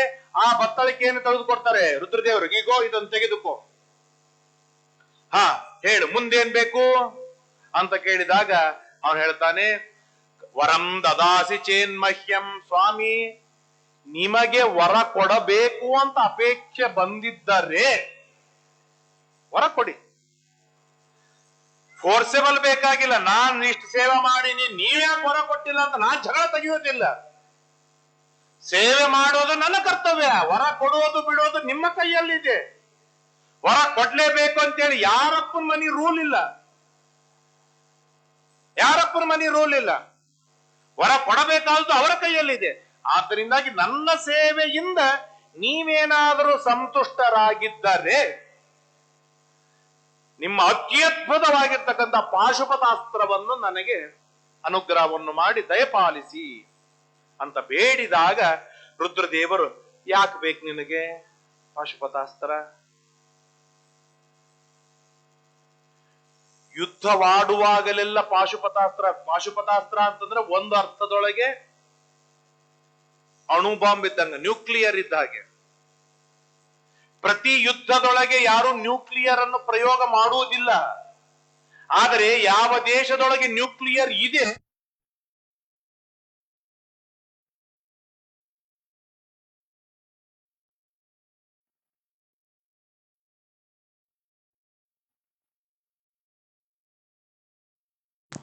ಏನಿಲ್ಲ. ಆದರೆ ಪಾಶುಪತಾಸ್ತ್ರ ನನ್ನ ಹತ್ರ ಇದೆ ಅಂತ ಆದ್ರೇನೆ ನಾನು ಬಲಾಢ್ಯ ಜಗತ್ತಿನೊಳಗೆ. ಆದ್ದರಿಂದಾಗಿ ಪಾಶುಪತಾಸ್ತ್ರವನ್ನು ಕೊಡಿ. ಏಕೆಂದ್ರೆ ನನ್ನ ಎದುರಿಗೆ ಕರ್ಣನಿಗಿಂತಲೂ ಉತ್ತಮರು ದ್ರೋಣಾಚಾರ್ಯ, ದ್ರೋಣಾಚಾರ್ಯರಿಗಿಂತಲೂ ಉತ್ತಮ ಪುಣ್ಯಾತ್ಮ ಎಂದು ಸಾವಿಲ್ಲದೆ ಇರುವ ಕೃಪಾಚಾರ್ಯರಿಗಿಂತಲೂ ಉತ್ತಮ ಎಂದಿಗೂ ಸಾವಿಲ್ಲದೆ ಇರುವ ಚಿರಂಜೀವಿ ಅಶ್ವತ್ಥಾಮಾಚಾರ್ಯರಿಗಿಂತಲೂ ಭಾರಿ ಅದ್ಭುತವಾದ ಶಕ್ತಿ ಪರಾಕ್ರಮ ಉಳ್ಳವರು ಇಚ್ಛಾ ಮೃತ್ಯುಗಳಾದವರು ಭೀಷ್ಮಾಚಾರ್ಯ. ಇವರೆಲ್ಲರ ಜೊತೆಗೆ ಯುದ್ಧವಾಡಬೇಕಾದರೆ ನಾನು ಬಲಾಢ್ಯನಾಗಬೇಕು. ಆದ್ದರಿಂದಾಗಿ ನಿಮ್ಮ ಪಾಶುಪತಾಸ್ತ್ರ ಬನ್ನಿ ಅಂತ ಹೇಳಿದಾಗ ಪಾಶುಪತಾಸ್ತ್ರವನ್ನು ಕೊಡ್ತಾರೆ. ಕೊಟ್ಟು ರುದ್ರದೇವರು ಹೇಳ್ತಾರೆ, ಎಂದು ನೀನು ವಿನಾಕಾರಣ ಅತಿ ಘೋರವಾದ ತಪ್ಪು ಮಾಡದೆ ಇರುವವನ ಮೇಲೆ ಈ ಪಾಶುಪತಾಸ್ತ್ರವನ್ನು ನೀನು ಪ್ರಯೋಗ ಮಾಡಿದಿ ಅಂತಂದ್ರೆ ಇಡೀ ಜಗತ್ತು ವಿನಾಶವಾಗಿ ಹೋಗುತ್ತೆ. ಕೈಯೊಳಗೆ ಇವೆಲ್ಲ ಅದ್ಭುತವಾದ ರಾಜಕಾರಣಗಳು, ಇವೆಲ್ಲ ಅತ್ಯದ್ಭುತವಾದ ರಾಜಕಾರಣ. ಇದು ಎಲ್ಲರಲ್ಲಿ ಇರುವಂತದ್ದಲ್ಲ. ಹಾಗಾಗೇನೆ ದೊಡ್ಡ ಪೆದ್ದಗಳಲ್ಲಿ ದೊಡ್ಡ ದೊಡ್ಡ ಅಸ್ತ್ರಗಳು ಇರಬಾರದು ಅಂತ ಹೇಳುವುದು. ಯಾಕೆಂದ್ರೆ ಶಸ್ತ್ರಗಳು ನಮ್ಮ ಹತ್ರ ಇವೆ ಅಂತೇಳಿ ಎಲ್ಲೂ ಬೇಕಲ್ಲಿ ಪ್ರಯೋಗ ಮಾಡುವುದಲ್ಲ. ಎಲ್ಲಿ ಪ್ರಯೋಗ ಮಾಡಬೇಕು ಅಲ್ಲಿ ಮಾತ್ರ ಮಾಡಬೇಕು. ಇಲ್ಲದೇ ಇದ್ರೆ ವಿನಾಕಾರಣ ಇಡೀ ದೇಶ ಹಾಳಾಗಿ ಹೋಗಿಬಿಡುತ್ತೆ. ಅಂತೆಯೇ ಇವತ್ತಿಗೂ ಕೂಡ ನ್ಯೂಕ್ಲಿಯರ್ ವಿಷಯದೊಳಗೆ ಅನೇಕ ಒಪ್ಪಂದಗಳಿರುತ್ತೆ. ವಿನಾಕಾರಣ ಎಲ್ಲೂ ಪ್ರಯೋಗ ಮಾಡುವಂತಹದ್ದು ಇರುವುದಿಲ್ಲ. ಯಾಕೆ? ದೇಶಕ್ಕೆ ಸಂಚಕಾರ ಬರುತ್ತೆ, ದೇಶಗಳು ಸುಟ್ಟು ಭಸ್ಮವಾಗಿ ಹೋಗಿಬಿಡುತ್ತೆ, ಹಾಳಾಗಿ ಹೋಗಿಬಿಡುತ್ತೆ ಅನ್ನೋದು ಆಗಿನ ಕಾಲದಿಂದಲೂ ಇರುವ ಅತ್ಯದ್ಭುತವಾದ್ದು. 14 ಲೋಕಗಳು ನುಚ್ಚು ನೂರಾಗಿ ಹೋಗುತ್ತೆ ಈ ಪಾಶುಪತಾಸ್ತ್ರದ ಮುಂದೆ. ಆದ್ದರಿಂದಾಗಿ ವಿನಾಕಾರಣ ಎಲ್ಲೂ ಪ್ರಯೋಗವನ್ನು ಮಾಡಬೇಡ ಅಂತ ಹೇಳಿ ಅನುಗ್ರಹವನ್ನು ಮಾಡಿ, ಹೋಗು. ನಾವ್ ಯಾರಾದ್ರೂ ಇದ್ರೆ ಏನ್ ಮಾಡ್ತೀವಿ ಅಂತಂದ್ರೆ, ಹಸಿವೆಯಾಗಿರುತ್ತೆ, ಏನ ತಿನ್ಲಿಕ್ಕೆ ಕೊಟ್ರೆ ಪಟ್ಟಂತ ಕೈ ಹಿಡಿದು ತಿಂದ್ಬಿಡ್ತೇವೆ. ಹಾಗೆಲ್ಲ ಅಲ್ಲ. ದೇವರ ಹತ್ರ ಗುರುಗಳ ಹತ್ರ ಬಂದಾಗ ಸ್ವಾಮಿ ಮಂತ್ರ ಉಪದೇಶ ವಿನಾಕಾರಣವಾಗಿ ತೆಗೆದುಕೊಳ್ಳುವುದಿಲ್ಲ, ಒಂದೇ ನಿಮಿಷ ಬಂದೆ ಅಂತ ಹೇಳಿ ನೇರವಾಗಿ ಗಂಗಾ ನದಿಗೆ ಹೋಗ್ತಾನೆ, ಸ್ನಾನ ಮಾಡ್ತಾನೆ, ಅನ್ನೀಕ ಮಾಡ್ತಾನೆ, ತನಗೆ ಉಪದಿಷ್ಟವಾದ ಅನೇಕ ಮಂತ್ರಗಳನ್ನು ಜಪ ಮಾಡಿ ತಾನು ಸಿದ್ಧನಾಗ್ತಾನೆ. ಆಗ ಬಂದು ಪ್ರಾರ್ಥನೆಯನ್ನು ಮಾಡ್ತಾನೆ, ಸ್ವಾಮಿ ಈಗ ಉಪದೇಶ ಮಾಡಬಹುದು ಅಂತ ಹೇಳಿದಾಗ ಪಾಶುಪತಾಸ್ತ್ರವನ್ನು ಮಂತ್ರವನ್ನು ಅದ್ಭುತ ರೀತಿಯಿಂದ ಉಪದೇಶ ಮಾಡ್ತಾರೆ. ಉಪದೇಶ ಮಾಡಿ ಹೇಳ್ತಾರೆ, ಈ ಪಾಶುಪತಾಸ್ತ್ರ ನಾನು ನಿನಗೆ ಹೇಗೆ ಉಪದೇಶ ಮಾಡಿದ್ದೇನೆ ಅಂತಂದ್ರೆ, ಮನಸ್ಸಿನಿಂದಲೂ ನೀನು ಪ್ರಯೋಗ ಮಾಡಬಹುದು ಈ ಅಸ್ತ್ರವನ್ನು. ಮನಸ್ಸಿನೊಳಗೇನೆ ಈ ಮಂತ್ರವನ್ನು ಜಪ ಮಾಡಿ ಇವರನ್ನು ಸಂಹಾರವನ್ನು ಮಾಡು ಅಂತಂದ್ರೆ ಹೋಗಿ ಅದು ಅವರನ್ನು ಸಂಹಾರ ಮಾಡಿ ಹಾಕತ್ತೆ. ವಾಚ, ಮಾತಿನಿಂದ ಇವನನ್ನು ಸಂಹಾರವನ್ನು ಮಾಡು ಅಂತಂದ್ರೆ ಅವನನ್ನು ಹೋಗಿ ನೇರವಾಗಿ ಸಂಹಾರ ಮಾಡತ್ತೆ. ಚಕ್ಷುಷ, ದಿಟ್ಟಿಸಿ ನೋಡಿ ಮಂತ್ರವನ್ನು ಜಪ ಮಾಡಿ ಇವರನ್ನು ಸಂಹಾರವನ್ನು ಮಾಡಿ ಬಾ ಅಂತಂದ್ರೆ ಕಣ್ಣಿನಿಂದ ಹೋಗಿ ಸಂಹಾರವನ್ನು ಮಾಡಿ ಬರುತ್ತೆ. ಅಸ್ತ್ರದಿಂದ ನೀ ಯಾವುದಾದ್ರೂ ಬಿಲ್ಲು ಬಾಣಗಳಲ್ಲಿ ಪ್ರಯೋಗವನ್ನು ಮಾಡಿ ಅಸ್ತ್ರ ಪ್ರಯೋಗ ಮಾಡಿದರೂ ಕೂಡ ಸಂಹಾರವನ್ನು ಮಾಡಿ ಬರುತ್ತೆ. ಅಂತ ಅದ್ಭುತವಾದಂತಹ ಮಂತ್ರವನ್ನು ನಾನು ನಿನಗೆ ಉಪದೇಶವನ್ನು ಮಾಡಿದ್ದೇನೆ, ಇದಕ್ಕೋ ತೆಗೆದುಕೋ, ಸ್ವೀಕಾರವನ್ನು ಮಾಡು ಅಂತ ಹೇಳಿದಾಗ ಆ ಪಾಶುಪತಾಸ್ತ್ರಕ್ಕೆ ಅಭಿಮಾನಿ ದೇವತೆಯಾದ ರುದ್ರದೇವರೇ ಅರ್ಜುನನೊಳಗೆ ಪ್ರವೇಶವನ್ನು ಮಾಡಿ ಬರ್ತಾರೆ, ಮೂರ್ತಿಮತ್ತಾಗಿ ಬಂದು. ಇದಕ್ಕೆ ಪಾತ್ರತೆ ಬೇಕು, ಪಕ್ವತೆ ಬೇಕು, ದೈವಿ ಅನುಗ್ರಹ ಬಲ ಬೇಕು. ಆಗ ಅದನ್ನು ಸ್ವೀಕಾರವನ್ನು ಮಾಡಿದಾಗ ಸ್ವೀಕಾರವನ್ನು ಮಾಡ್ತಾ ಇರುವಾಗಲೇನೆ ರುದ್ರದೇವರು ಹೇಳ್ತಾರೆ, ಯತ್ಕಿಂಚಿದ್ ಅಶುಭಂ ದೇಹೇ ತತ್ಸರ್ವಂ ನಾಶಮೀವತ. ಅರ್ಜುನ, ನೀನು 100% ಶುದ್ಧನೇ ಇದ್ದೀಯ ನಿನ್ನ ದೇಹದಿಂದ. ಸ್ವಲ್ಪ ಏನಾದರೂ ಕಲ್ಮಶ ನಿನ್ನ ದೇಹದಲ್ಲಿ ಇತ್ತು ಅಂತಂದ್ರೆ ಈ ಉಪದೇಶದಿಂದಲೇ ನಿನ್ನ ದೇಹ ಶುದ್ಧವಾಗಿ ಹೋಗುತ್ತೆ, ಹೋಗು ಅಂತ ಹೇಳಿ ಅನುಗ್ರಹವನ್ನು ಮಾಡಿ ಅವನಿಗೆ ಪಾಶುಪತಾಸ್ತ್ರವನ್ನು ಕೊಡ್ತಾರೆ. ಇದು ಎದಕ್ಕೆ? ತಪಸ್ಸು ಮಾಡಿದ್ದಕ್ಕಾಗಿ. ನಾನು ಮೊದಲಿಗೆ ಹೇಳಿದೆ, ರುದ್ರದೇವರು 2 ಸಂತೋಷವನ್ನು ಪಟ್ಟಿದ್ದಾರೆ. ಒಂದು ತಪಸ್ಸು ಮಾಡಿದ್ದಕ್ಕಾಗಿ, ಇನ್ನೊಂದು ಏನೋ ಬೇಡದೆ ಸ್ತೋತ್ರ ಮಾಡಿದ್ದಕ್ಕಾಗಿ. ಹಾಗಾಗಿ 2ಕ್ಕೂ ಪ್ರತ್ಯೇಕ ಫಲಗಳನ್ನು ಕೊಡಬೇಕು. ತಪಸ್ಸು ಮಾಡಿದ್ದಕ್ಕಾಗಿ ಪಾಶುಪತಾಸ್ತ್ರವನ್ನು ಕೊಟ್ಬಿಟ್ರು.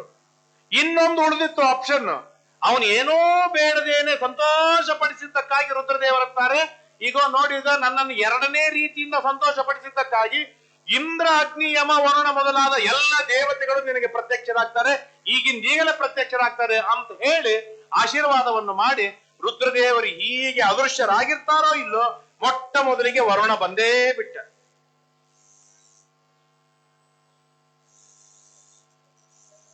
₹10 ಎಂದಿಗೂ ಬೇಡಬಾರದು. ₹10 ಬೇಡಿದಾಗ ನಮ್ ಕೈಗೆ ₹10 ಸಿಗತ್ತೆ. ತಪಸ್ಸೇ ಮಾಡ್ತಾ ಇರುವಾಗ, ಬೇಡ್ತಾನೆ ಇರುವಾಗ, ಕಷ್ಟಪಡ್ಲಿಕ್ಕೆ ಸಿದ್ಧವಿದ್ದಾಗ ₹1000 ಬೇಡು. ಆಗೇನಾಗತ್ತೆ? ₹1000 ಸಿಗತ್ತೆ, ₹10 ಸಿಗತ್ತೆ. ₹10 ಬೇಡಿದಾಗ ₹10 ಸಿಗತ್ತೆ. ನಾವು ಸೇವೆ ಮಾಡಿದ್ದು ಅಷ್ಟೇ ಮಾಡಿದೆವು, ಆದ್ರೆ ಸಿಕ್ಕಿದ್ದು ಅಲ್ಪ ಸಿಕ್ಕಿತ್ತು. ಈ ಕಾನ್ಸೆಪ್ಟ್ ಅರ್ಜುನನಿಗೆ ಇಷ್ಟು ಗಟ್ಟಿಯಾಗಿತ್ತು ಅಂತಂದ್ರೆ, ಮೊಟ್ಟ ಮೊದಲಿಗೆ ರುದ್ರದೇವರನ್ನು ಬಹಳ ಉತ್ತಮ ಗುಣಮಟ್ಟದೊಳಗೆ ನಾನು ಸ್ತೋತ್ರ ಮಾಡಿ ಸಂತೋಷ ಪಡಿಸಿಬಿಟ್ಟೆ ಅಂತಾದರೆ ರುದ್ರದೇವರು ಒಲಿತಾರೆ, ಜೊತೆಗೆ ಇಂದ್ರ, ಅಗ್ನಿ, ಯಮ, ವರುಣ, ನಿವೃತ್ತಿ, ಕುಬೇರ ಮೊದಲಾದ ಎಲ್ಲ ದೇವತೆಗಳು ಒಲಿತಾರೆ ಅಂತನ್ನೋದು ಅರ್ಜುನನಿಗೆ ಬಹಳ ಖಾತ್ರಿಯಾಗಿತ್ತು. ಆದ್ರಿಂದಾಗಿ ರುದ್ರದೇವರನ್ನು ಬಹಳ ಉತ್ತಮ ಗುಣಮಟ್ಟದೊಳಗೆ ಸಂತೋಷ ಪಡಿಸ್ತಾನೆ. ಸಂತೋಷ ಪಡಿಸಿದಾಗ ರುದ್ರದೇವರು ಅನುಗ್ರಹ ಮಾಡಿದ್ರು. ವರುಣ ಬಂದ, ಅದ್ಭುತವಾದ ತನ್ನಲ್ಲಿರುವ ಅನೇಕ ಅಸ್ತ್ರಗಳನ್ನು ಅರ್ಜುನನಿಗೆ ಉಪದೇಶವನ್ನು ಮಾಡಿದ. ಕುಬೇರ ಬಂದ, ಕುಬೇರ ತನ್ನ ಅಸ್ತ್ರಗಳನ್ನು ಕೊಟ್ಟ. ಯಮ ಬಂದ, ಯಮ ಕೊಡ್ತಾನೆ. ಕೊನೆಗೆ ನಿವೃತ್ತಿ, ಅಗ್ನಿ ಮೊದಲಾದ 7 ದಿಕ್ಪಾಲಕರು, 6 ದಿಕ್ಪಾಲಕರು ಬಂದು ಮಂತ್ರಗಳನ್ನು ಉಪದೇಶ ಮಾಡಿ ಹೋಗ್ತಾರೆ. ಒಬ್ಬರು ಆಲ್ರೆಡಿ ಬಂದಾಗಿತ್ತು. 8ನೇ ದಿಕ್ಪಾಲಕರು ಯಾರು? ರುದ್ರದೇವರು. ಇನ್ನ ಮೊದಲನೇ ದಿಕ್ಪಾಲಕ ಯಾರು? ಇಂದ್ರ. ಇಂದ್ರ ಒಬ್ಬನು ಬರೋದಿತ್ತು. 6 ಜನ ಮಂತ್ರಗಳನ್ನು ಉಪದೇಶ ಮಾಡಿದ ಮೇಲೆ ಕೊನೆಗೆ ಇಂದ್ರದೇವರು ಬರ್ತಾರೆ. ಇಂದ್ರದೇವರು ಬಂದು ಹೇಳ್ತಾರೆ, ಏನಪ್ಪಾ ಅರ್ಜುನ, ಮಗ ತಪಸ್ಸು ಮಾಡಿದ್ದಾನೆ, ಸಾಧನೆ ಮಾಡಿದ್ದಾನೆ, ಸಿದ್ಧ ಪುರುಷನಾಗಿದ್ದಾನೆ, ರುದ್ರದೇವರನ್ನು ಒಲಿಸಿಕೊಂಡು ಬಿಟ್ಟಿದ್ದಾನೆ, ರುದ್ರದೇವರ ದಿವ್ಯವಾದ ಭವ್ಯವಾದ ಅನುಗ್ರಹವಾಗಿ ಬಿಟ್ಟಿದೆ. ಇಷ್ಟೆಲ್ಲ ಸಾಧನೆಯನ್ನು ಮಾಡಿದ ಮಗನನ್ನು ನೋಡಿದಾಗ ಅಪ್ಪನಿಗೆ ಏನ್ ಹಿಗ್ಗಾಗ್ಲಿಕ್ಕಿಲ್ಲ, ಏನ್ ಸಂತೋಷವಾಗ್ಲಿಕ್ಕಿಲ್ಲ. ₹1,00,000 ಐಫೋನ್ ತೆಗೆದುಕೊಂಡ್ರೆ ಅಪ್ಪನಿಗೆ ಸಂತೋಷ ಆಗುವುದಿಲ್ಲ, ಅಪ್ಪನಿಗೆ ಸಂತೋಷವಾಗುವುದಿಲ್ಲ. ಅವನು ಕಷ್ಟಪಟ್ಟು ಕಠಿಣಪಟ್ಟು ಓದಿ ಡಾಕ್ಟರೇಟ್ ಪಡೆದಾಗ ಸಂತೋಷವಾಗತ್ತೆ. ಇನ್ನೂ ಹೆಚ್ಚು ಸಾಧನೆಯನ್ನು ಮಾಡಿ ಒಂದು ಒಳ್ಳೆ ನೌಕರಿ ಸಂಪಾದನೆ ಮಾಡಿಕೊಂಡಾಗ ಬಹಳ ಸಂತೋಷವಾಗತ್ತೆ. ಅವನು ಭಾರಿ ದೊಡ್ಡ ಎನ್ಫೀಲ್ಡ್ ತೆಗೆದುಕೊಂಡು ಬಂದ್ರೆ ಸಂತೋಷವಾಗುವುದಿಲ್ಲ. ಮಗನಿಗೆ ಯಾಕೆ ಬೇಸರಿಗೆ ಬರಬೇಕು ಅಂತ ಹೇಳಿ ಸಂತೋಷ ಪಟ್ಟಾನು, ಮನಸ್ಸಾರಿ ಸಂತೋಷವಾಗ್ಲಿಕ್ಕೆ ಸಾಧ್ಯವಿಲ್ಲ. ಅವನ ಅಚೀವ್ಮೆಂಟ್ ಇದ್ದಾಗಲೇನೆ ವ್ಯಕ್ತಿಗೆ ಸಂತೋಷವಾಗೋದು, ಹಿರಿಯರಿಗೆ ಸಂತೋಷವಾಗೋದು. ಹಾಗಾಗಿ ಈ ಅರ್ಜುನನ ಅತ್ಯದ್ಭುತವಾದ ಅಚೀವ್ಮೆಂಟ್, 5 ತಿಂಗಳಿನೊಳಗೇನೆ ರುದ್ರದೇವರನ್ನು ಒಲಿಸಿಕೊಂಡ. ಪಾಶುಪತಾಸ್ತ್ರ ಬಂತು, ಎಲ್ಲ ದೇವತೆಗಳು ದಿವ್ಯವಾದ ಭವ್ಯವಾದ ಅಸ್ತ್ರಗಳನ್ನೆಲ್ಲ ಕೊಟ್ಟೋದ್ರು. ಅದನ್ನು ನೋಡಿ ಇಂದ್ರ ಕಣ್ಣೀರು ಸುರಿಸ್ತಾ ಇದ್ದಾರೆ, ಆನಂದ ಭಾಷ್ಪಗಳನ್ನು ಸುರಿಸ್ತಾ ಇದ್ದಾನೆ. 10,000 ವರ್ಷ ತಪಸ್ಸು ಮಾಡಿದವರಿಗೆ ರುದ್ರದೇವರು ಇನ್ನೂ ಒಲ್ದಿಲ್ಲ. ಲಕ್ಷ ವರ್ಷಗಳವರೆಗೆ ತಪಸ್ಸು ಮಾಡ್ತಾ ಇರುವಂತಹ ಅನೇಕ ಋಷಿಗಳು, ಮುನಿಗಳು, ಜ್ಞಾನಿಗಳು ಇದ್ದಾರೆ. ಹೀಗಿರುವಾಗ ನನ್ನ ಮಗ, ಹೆಮ್ಮೆಯ ಮಗ, 5 ತಿಂಗಳಿನೊಳಗೇನೆ ರುದ್ರದೇವರನ್ನು ಒಲಿಸಿಕೊಂಡು ಬಂದಲ್ಲ.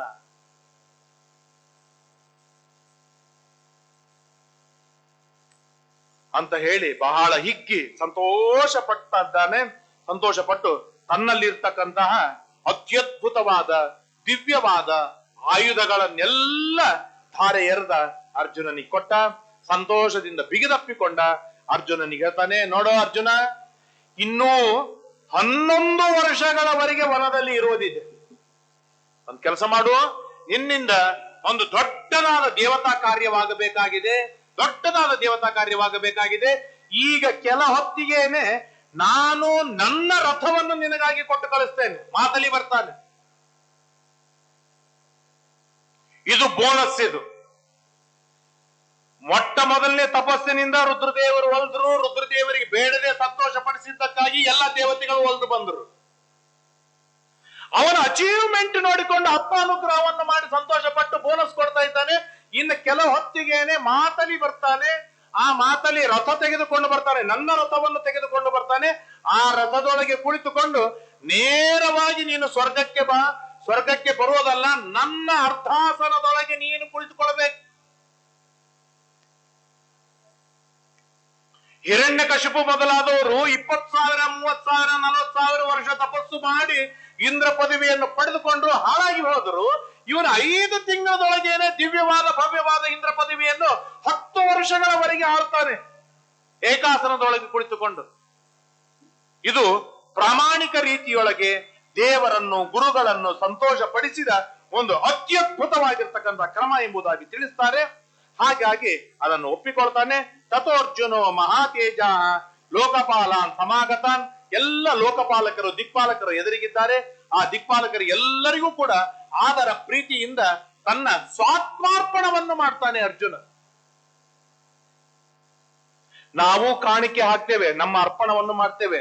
ದಾನ ಕೊಡುವುದು, ಕಾಣಿಕೆ ಕೊಡುವುದು ಅಂತಂದ್ರೆ ಅರ್ಪಣ ಮಾಡುವ ಹಾಗೇನೆ. ಅರ್ಪಣ ಹೇಗೆ ಮಾಡ್ತೇವೆ ಅಂತಂದ್ರೆ, ಸರಿಯಾಗಿ 10 ರೂಪಾಯಿ ನಮ್ಮ ಪಾಕೆಟ್ನಾಗ ಬಂದಿರಬೇಕು, ಆಗ 10 ರೂಪಾಯಿನೇ ಇಟ್ಕೊಂಡು ಉಳಿದಿದ್ದೆಲ್ಲ ತೆಗೆದಿಟ್ಟು ಬಂದಿರ್ತೇವೆ. ಹಾಗೆಲ್ಲ ಅಲ್ಲ. ಅರ್ಜುನ ತೋರಿಸಿಕೊಡ್ತಾನೆ, ತನ್ನ ದೇಹವನ್ನು ಸಮರ್ಪಣೆ ಮಾಡಿದ,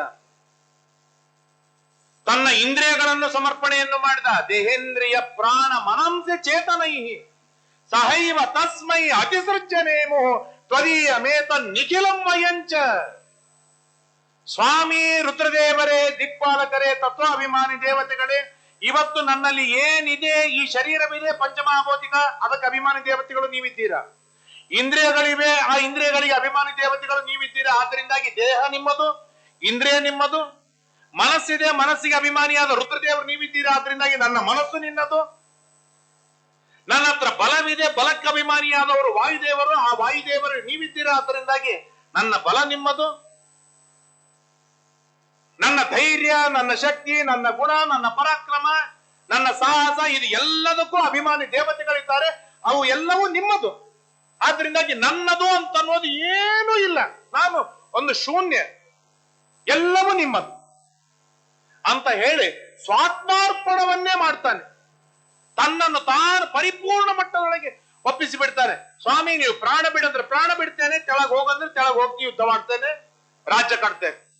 ಈ ಶರೀರ ಈ ಕ್ಷಣದಿಂದ, ಈ ಶರೀರ ಇಂದ್ರಿಯ ಮನಸ್ಸು ಈ ಕ್ಷಣದಿಂದ ನನ್ನದಲ್ಲ, ನಿಮ್ಮದು ಅಂತ ಸಮರ್ಪಣೆಯನ್ನು ಮಾಡಿದಾಗ ಬಹಳ ಸಂತೋಷವಾಯಿತು. ದೇವತೆಗಳು ಎಷ್ಟು ಸಂತೋಷ ಪಟ್ಟರು. ಅವನ ತಪಸ್ಸು, ಅವನ ಸಾಧನೆಯನ್ನು ನೋಡಿ ಎಲ್ಲರೂ ಪುಷ್ಪವೃಷ್ಟಿಯನ್ನು ಮಾಡಿ ಹರಿಸ್ತಾರೆ, ಅನುಗ್ರಹವನ್ನು ಮಾಡ್ತಾರೆ. ಇಂದ್ರ ಹೇಳ್ತಾನೆ, ಇನ್ನು ಕೆಲವೇ ಹೊತ್ತಿಗೆ ಮಾತಲಿ ಬರ್ತಾನೆ. ಆ ಬಂದ ಮಾತಲಿ ನಿನ್ನನ್ನು ಸ್ವರ್ಗಕ್ಕೆ ಕರೆದುಕೊಂಡು ಬರ್ತಾನೆ ಅಂತ ಅನುಗ್ರಹವನ್ನು ಮಾಡಿದ. ಕಣ್ಣು ತೆಗೆದು ನೋಡ್ತಾರೆ, ರುದ್ರದೇವರೂ ಇಲ್ಲ, ಯಾವ ದೇವತೆಗಳು ಇಲ್ಲ, ಎಲ್ಲರೂ ಅದೃಶ್ಯರಾಗಿ ಬಿಟ್ಟಿದ್ದಾರೆ. ಅವನ ಮನಸ್ಸು ಮಾತ್ರ ಪೂರ್ಣ ಹಗುರಾಗಿದೆ, ಸಾರ್ಥಕವಾಯಿತು. ಅಂತೂ ನನ್ನ ಸಾಧನೆ, ನನ್ನ ತಪಸ್ಸು, ನನ್ನ ಸಿದ್ಧಿ 100% ಪರ್ಫೆಕ್ಟ್ ಆಗಿದೆ. ಈ ಭಾವನೆ ಮಂತ್ರಾಲಯದಿಂದ ಹೋಗ್ತಾ ಇರುವಾಗ ನಮಗೆ, ನಿಮಗೆ, ಎಲ್ಲರಿಗೂ ಬರಬೇಕು. ನಮಗೆ ಎಷ್ಟು ಸಮಯವಿದೆ ಅಷ್ಟು ನಾವು ಸಾಧನೆ ಮಾಡಿದ್ದೇವೆ. 1 ದಿವಸನೋ, 2 ದಿವಸನೋ, 3 ದಿವಸನೋ, 5 ದಿವಸನೋ, ಕೆಲವರು 9 ದಿವಸನೋ. ನಮ್ಮ ಪದ್ಮನಾಭಾಚಾರ ಅಂತಾರೋ ಲೈಫ್ ಟೈಮ್ ಇಲ್ಲೇ ಇದ್ದು ಸೇವೆ ಮಾಡುವವರು. ಇಲ್ಲಿಂದ ಬಿಟ್ಟು ಹೋಗ್ತಾ ಇರುವಾಗ, ನಮ್ಮ ತಪಸ್ಸು ಮುಗಿದಾಗ, ನಮ್ಮ ಸಾಧನೆ ಮುಗಿದಾಗ ರಾಯರು ಸಂತುಷ್ಟರಾಗಿದ್ದಾರೆ. ನನಗೆ ಅನುಗ್ರಹವಾಗಿದೆ, ಇನ್ನೇನ್ ಬೇಡಬೇಕಾದದ್ದು ಜಗತ್ತಿನೊಳಗೆ ಇನ್ನೇನಿಲ್ಲ, ಎಲ್ಲ ನನಗೆ ಅವರು ದಯಪಾಲಿಸಿದ್ದಾರೆ ಎನ್ನುವ ಭಾವನೆ ಬರುವ ಹಾಗೆ ನಮ್ಮ ಸಾಧನೆಯಾಗಿರಬೇಕು. ಮತ್ತ ಚಿಂತೆಯನ್ನು ಮತ್ತ ಸಮಸ್ಯೆಯನ್ನು ಹೊತ್ತುಕೊಂಡೇ ಹೋಗುವುದಾದರೆ ವೇಸ್ಟ್. ಏನೋ ಸ್ವಲ್ಪ ಉಳಿತಪ್ಪ, ಸ್ವಲ್ಪ ಉಳಿತು ಅಂತ ಆಗಬಾರದು. ಪರಿಪೂರ್ಣ ಮಟ್ಟದೊಳಗೆ ನಾವು ಯಶಸ್ವಿಯಾಗಿ ಹೋದಾಗ ನಮ್ಮ ಸಾಧನೆ ಇದು ಅತ್ಯಂತ ದಿವ್ಯವಾಗಿ ಸಾರ್ಥಕವಾಗತ್ತೆ ಎನ್ನುವುದನ್ನು ಈ ಇಂದ್ರ, ಅರ್ಜುನ ಮತ್ತು ರುದ್ರದೇವರ ಈ ಒಂದು ಕೈರಾತ ಪರ್ವದೊಳಗೆ ಬಹಳ ಸುಂದರವಾಗಿ ತಿಳಿಸಿಕೊಡ್ತಾರೆ. ಆ ರೀತಿಯಾಗಿ ಅರ್ಜುನನ ಆದರ್ಶವನ್ನು ಇಟ್ಟುಕೊಂಡು ಬಹಳ ಉತ್ತಮ ಗುಣಮಟ್ಟದೊಳಗೆ ಸೇವೆಯನ್ನು ಮಾಡೋಣ. ಸೇವೆಯನ್ನು ಮಾಡ್ತಾ ಇದ್ದೀರಾ ತಾವೆಲ್ಲರೂ. ಆ ಸೇವೆಯಿಂದ ಒಂದು ಸಣ್ಣ ಕಾನ್ಸೆಪ್ಟ್ ಹೇಳಿ ನಾನು ಮುಗಿಸ್ತೇನೆ. ಇವತ್ತು ಕೊನೆಯ ದಿನ. ಒಬ್ಬ ವ್ಯಕ್ತಿಗೆ ನಾವು ಊಟಕ್ಕೆ ಹಾಕಿದೆವು, ಒಂದು ಉಂಡಿ ಕೊಟ್ಟೆವು, ಏನೋ ಒಂದು ತಿನ್ಲಿಕ್ಕೆ ಕೊಟ್ಟೆವು, ದಕ್ಷಿಣ ಕೊಟ್ಟೆವು. ಆ ವ್ಯಕ್ತಿಗೆ ಸಂತೋಷವಾಗಿದೆಯೋ ಇಲ್ಲೋ ನಮಗ್ ಗೊತ್ತಾಗತ್ತೋ ಇಲ್ಲ? ಗೊತ್ತಾಗತ್ತೆ, ಹೌದಲ್ಲ? ಯಾಕೆ ಅವನಿಗೆ ಕೊಟ್ಟು ಕೂಡಲೇ ಮುಖ ಅರಳಿತ್ತು, ಹಾ ಸಂತೋಷವಾಗಿದೆ. ಮುಖ ಅರಳಿಲ್ಲ ಅಂತಂದ್ರೆ ಇನ್ನೂ ಸಂತೋಷವಾಗಿಲ್ಲ, ನಮಗ್ ಗೊತ್ತಾಗ್ಬಿಡುತ್ತೆ.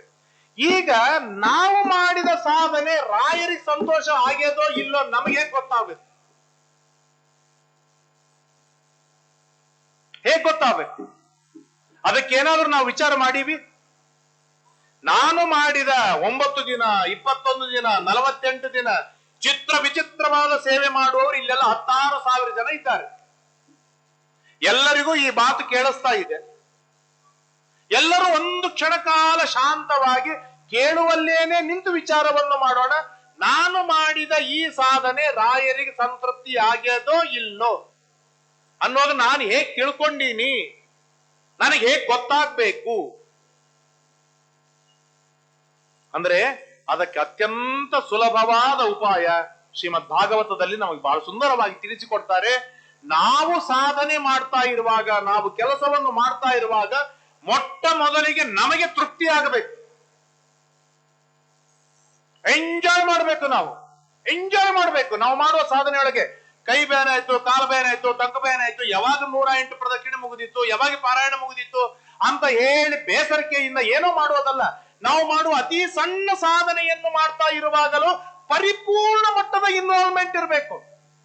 ಪೂರ್ಣ ಇನ್ವಾಲ್ವ್. 108 ಆಗ್ಬಿಡ್ತಾ? ಟೈಮೇ ಗೊತ್ತಾಗ್ಲಿಲ್ಲ ನೋಡು. ಅಂತ ತೃಪ್ತಿ ನಮಗಾಗಬೇಕು. ಅಲ್ಲ, ನಮಗ ತೃಪ್ತಿ ಆಗುವುದರಿಂದ ರಾಯರಿ ತೃಪ್ತಿ ಆಗಿದೋ ಇಲ್ಲ ಅನ್ನೋದು ಹೇಗೆ ಡಿಸೈಡ್ ಮಾಡೋದು? ಅದೇ ಕಾನ್ಸೆಪ್ಟ್ ಅಲ್ಲಿ ಮೇಲೆಲ್ಲ ಹೊರಟಿತ್ತು. ಇಲ್ಲೆಲ್ಲ ತುಂಬಾ ಹೆಣ್ಣು ಮಕ್ಕಳಿದ್ದಾರೆ. ಒಂದ್ ಸಣ್ಣ ಕಥೆ ದೃಷ್ಟಾಂತ ಹೇಳ್ತೇನೆ, ಗೊತ್ತಾಗಿ ಬಿಡುತ್ತೆ. ಮನೆಯಲ್ಲಿ ಸಾರು ಮಾಡ್ತಿರಲ್ವ, ಈಗಿನ ದೇವರ ನೈವೇದ್ಯ ಕಾನ್ಸೆಪ್ಟ್ ಇಲ್ಲದೆ ಇದ್ದವರು ಸಾರು ಕುಡದೆ ಟೇಸ್ಟ್ ನೋಡ್ತಾರೆ. ಅವ್ರನ್ನ ಬಿಟ್ಬಿಡೋಣ, ಅವ್ರು ನಮ್ಮ ಲೆಕ್ಕಕ್ಕೆ ಬೇಡ, ನಮ್ಮ ಚೌಕಿನೊಳಗೆ ಬರೋದು ಬೇಡ ಅವರು. ಇನ್ನು ಕೆಲವರು ಬಿ ಗ್ರೇಡಿನವರು, ಅವ್ರು ಸಿ ಗ್ರೇಡ್, ಅವರು ಬಿ ಗ್ರೇಡ್ ಮಧ್ಯದವರು. ಅವ್ರು ಏನ್ ಮಾಡ್ತಾರೆ ಅಂದ್ರೆ ಸ್ವಲ್ಪ ಸಾರು ಕುದೀತಾ ಇರುವಾಗ ವಾಸನೆ ತಗೋತಾರೆ. ವಾಸನೆಯಿಂದ ಏನು ಗೊತ್ತಾಗತ್ತೆ? ಹೊಟ್ಟೆ ತುಂಬತ್ತಾ? ರುಚಿ ಗೊತ್ತಾಗತ್ತ? ಏನ್ ಗೊತ್ತಾಗತ್ತೆ ವಾಸನೆಯಿಂದ? ಏನು ಗೊತ್ತಾಗುವುದಿಲ್ಲ. ಆದ್ರೂ ವಾಸನೆ ತಗೋತಾರೆ. ತಪ್ಪದೆ. ಯಾಕೆ ತಗೋತಾರೆ? ಅವ್ರದ್ದು ಒಂದೇ ಕಾನ್ಸೆಪ್ಟ್, ವಾಸನೆ ತೆಗೆದುಕೊಂಡಾಗ ನನಗೆ ತೃಪ್ತಿ ಅನಿಸ್ಬೇಕದು. ಇನ್ನು ತೃಪ್ತಿ ಅನಿಸ್ಲಿಲ್ಲ ಅಂದ್ರೆ ಸ್ವಲ್ಪ ಮಸಾಲೆ ಹಾಕ್ತಾರೆ, ಸ್ವಲ್ಪ ಉಪ್ಪು ಹಾಕ್ತಾರೆ, ಸ್ವಲ್ಪ ಕುದಿಸ್ತಾರೆ, ಮೆಣಸಿನಕಾಯಿ ಹಾಕ್ತಾರೆ, ಇನ್ನೇನೋ ಹಾಕ್ತಾರೆ. ತಮಗೆ ತೃಪ್ತಿ ಅನಿಸುವವರೆಗೂ ಅದನ್ನ ಸ್ವಲ್ಪ ಮಾಡಿಫೈ ಮಾಡ್ತಿರ್ತಾರೆ. ತೃಪ್ತಿ ಅನಿಸ್ತು ಅಂತಂದ್ರೆ ಬಿಟ್ಟು ಬಿಡ್ತಾರೆ. ಯಾಕೆ ಅಂತಂದ್ರೆ ನನಗೆ ತೃಪ್ತಿ ಅನಿಸ್ತು ಅಂತಂದ್ರೆ ಇನ್ನು ಮುಂದೆ ಊಟ ಮಾಡುವ ಅತಿಥಿ ಏನಿದ್ದಾರೆ ಅವನಿಗೆ ರುಚಿ ಆಗೇ ಆಗಿರುತ್ತೆ, ಅವನಿಗೆ ಸಂತೋಷ ಆಗಿರ್ತದೆ ಅನ್ನೋ ಕಾನ್ಫಿಡೆಂಟ್ ಅವರಿಗೆ.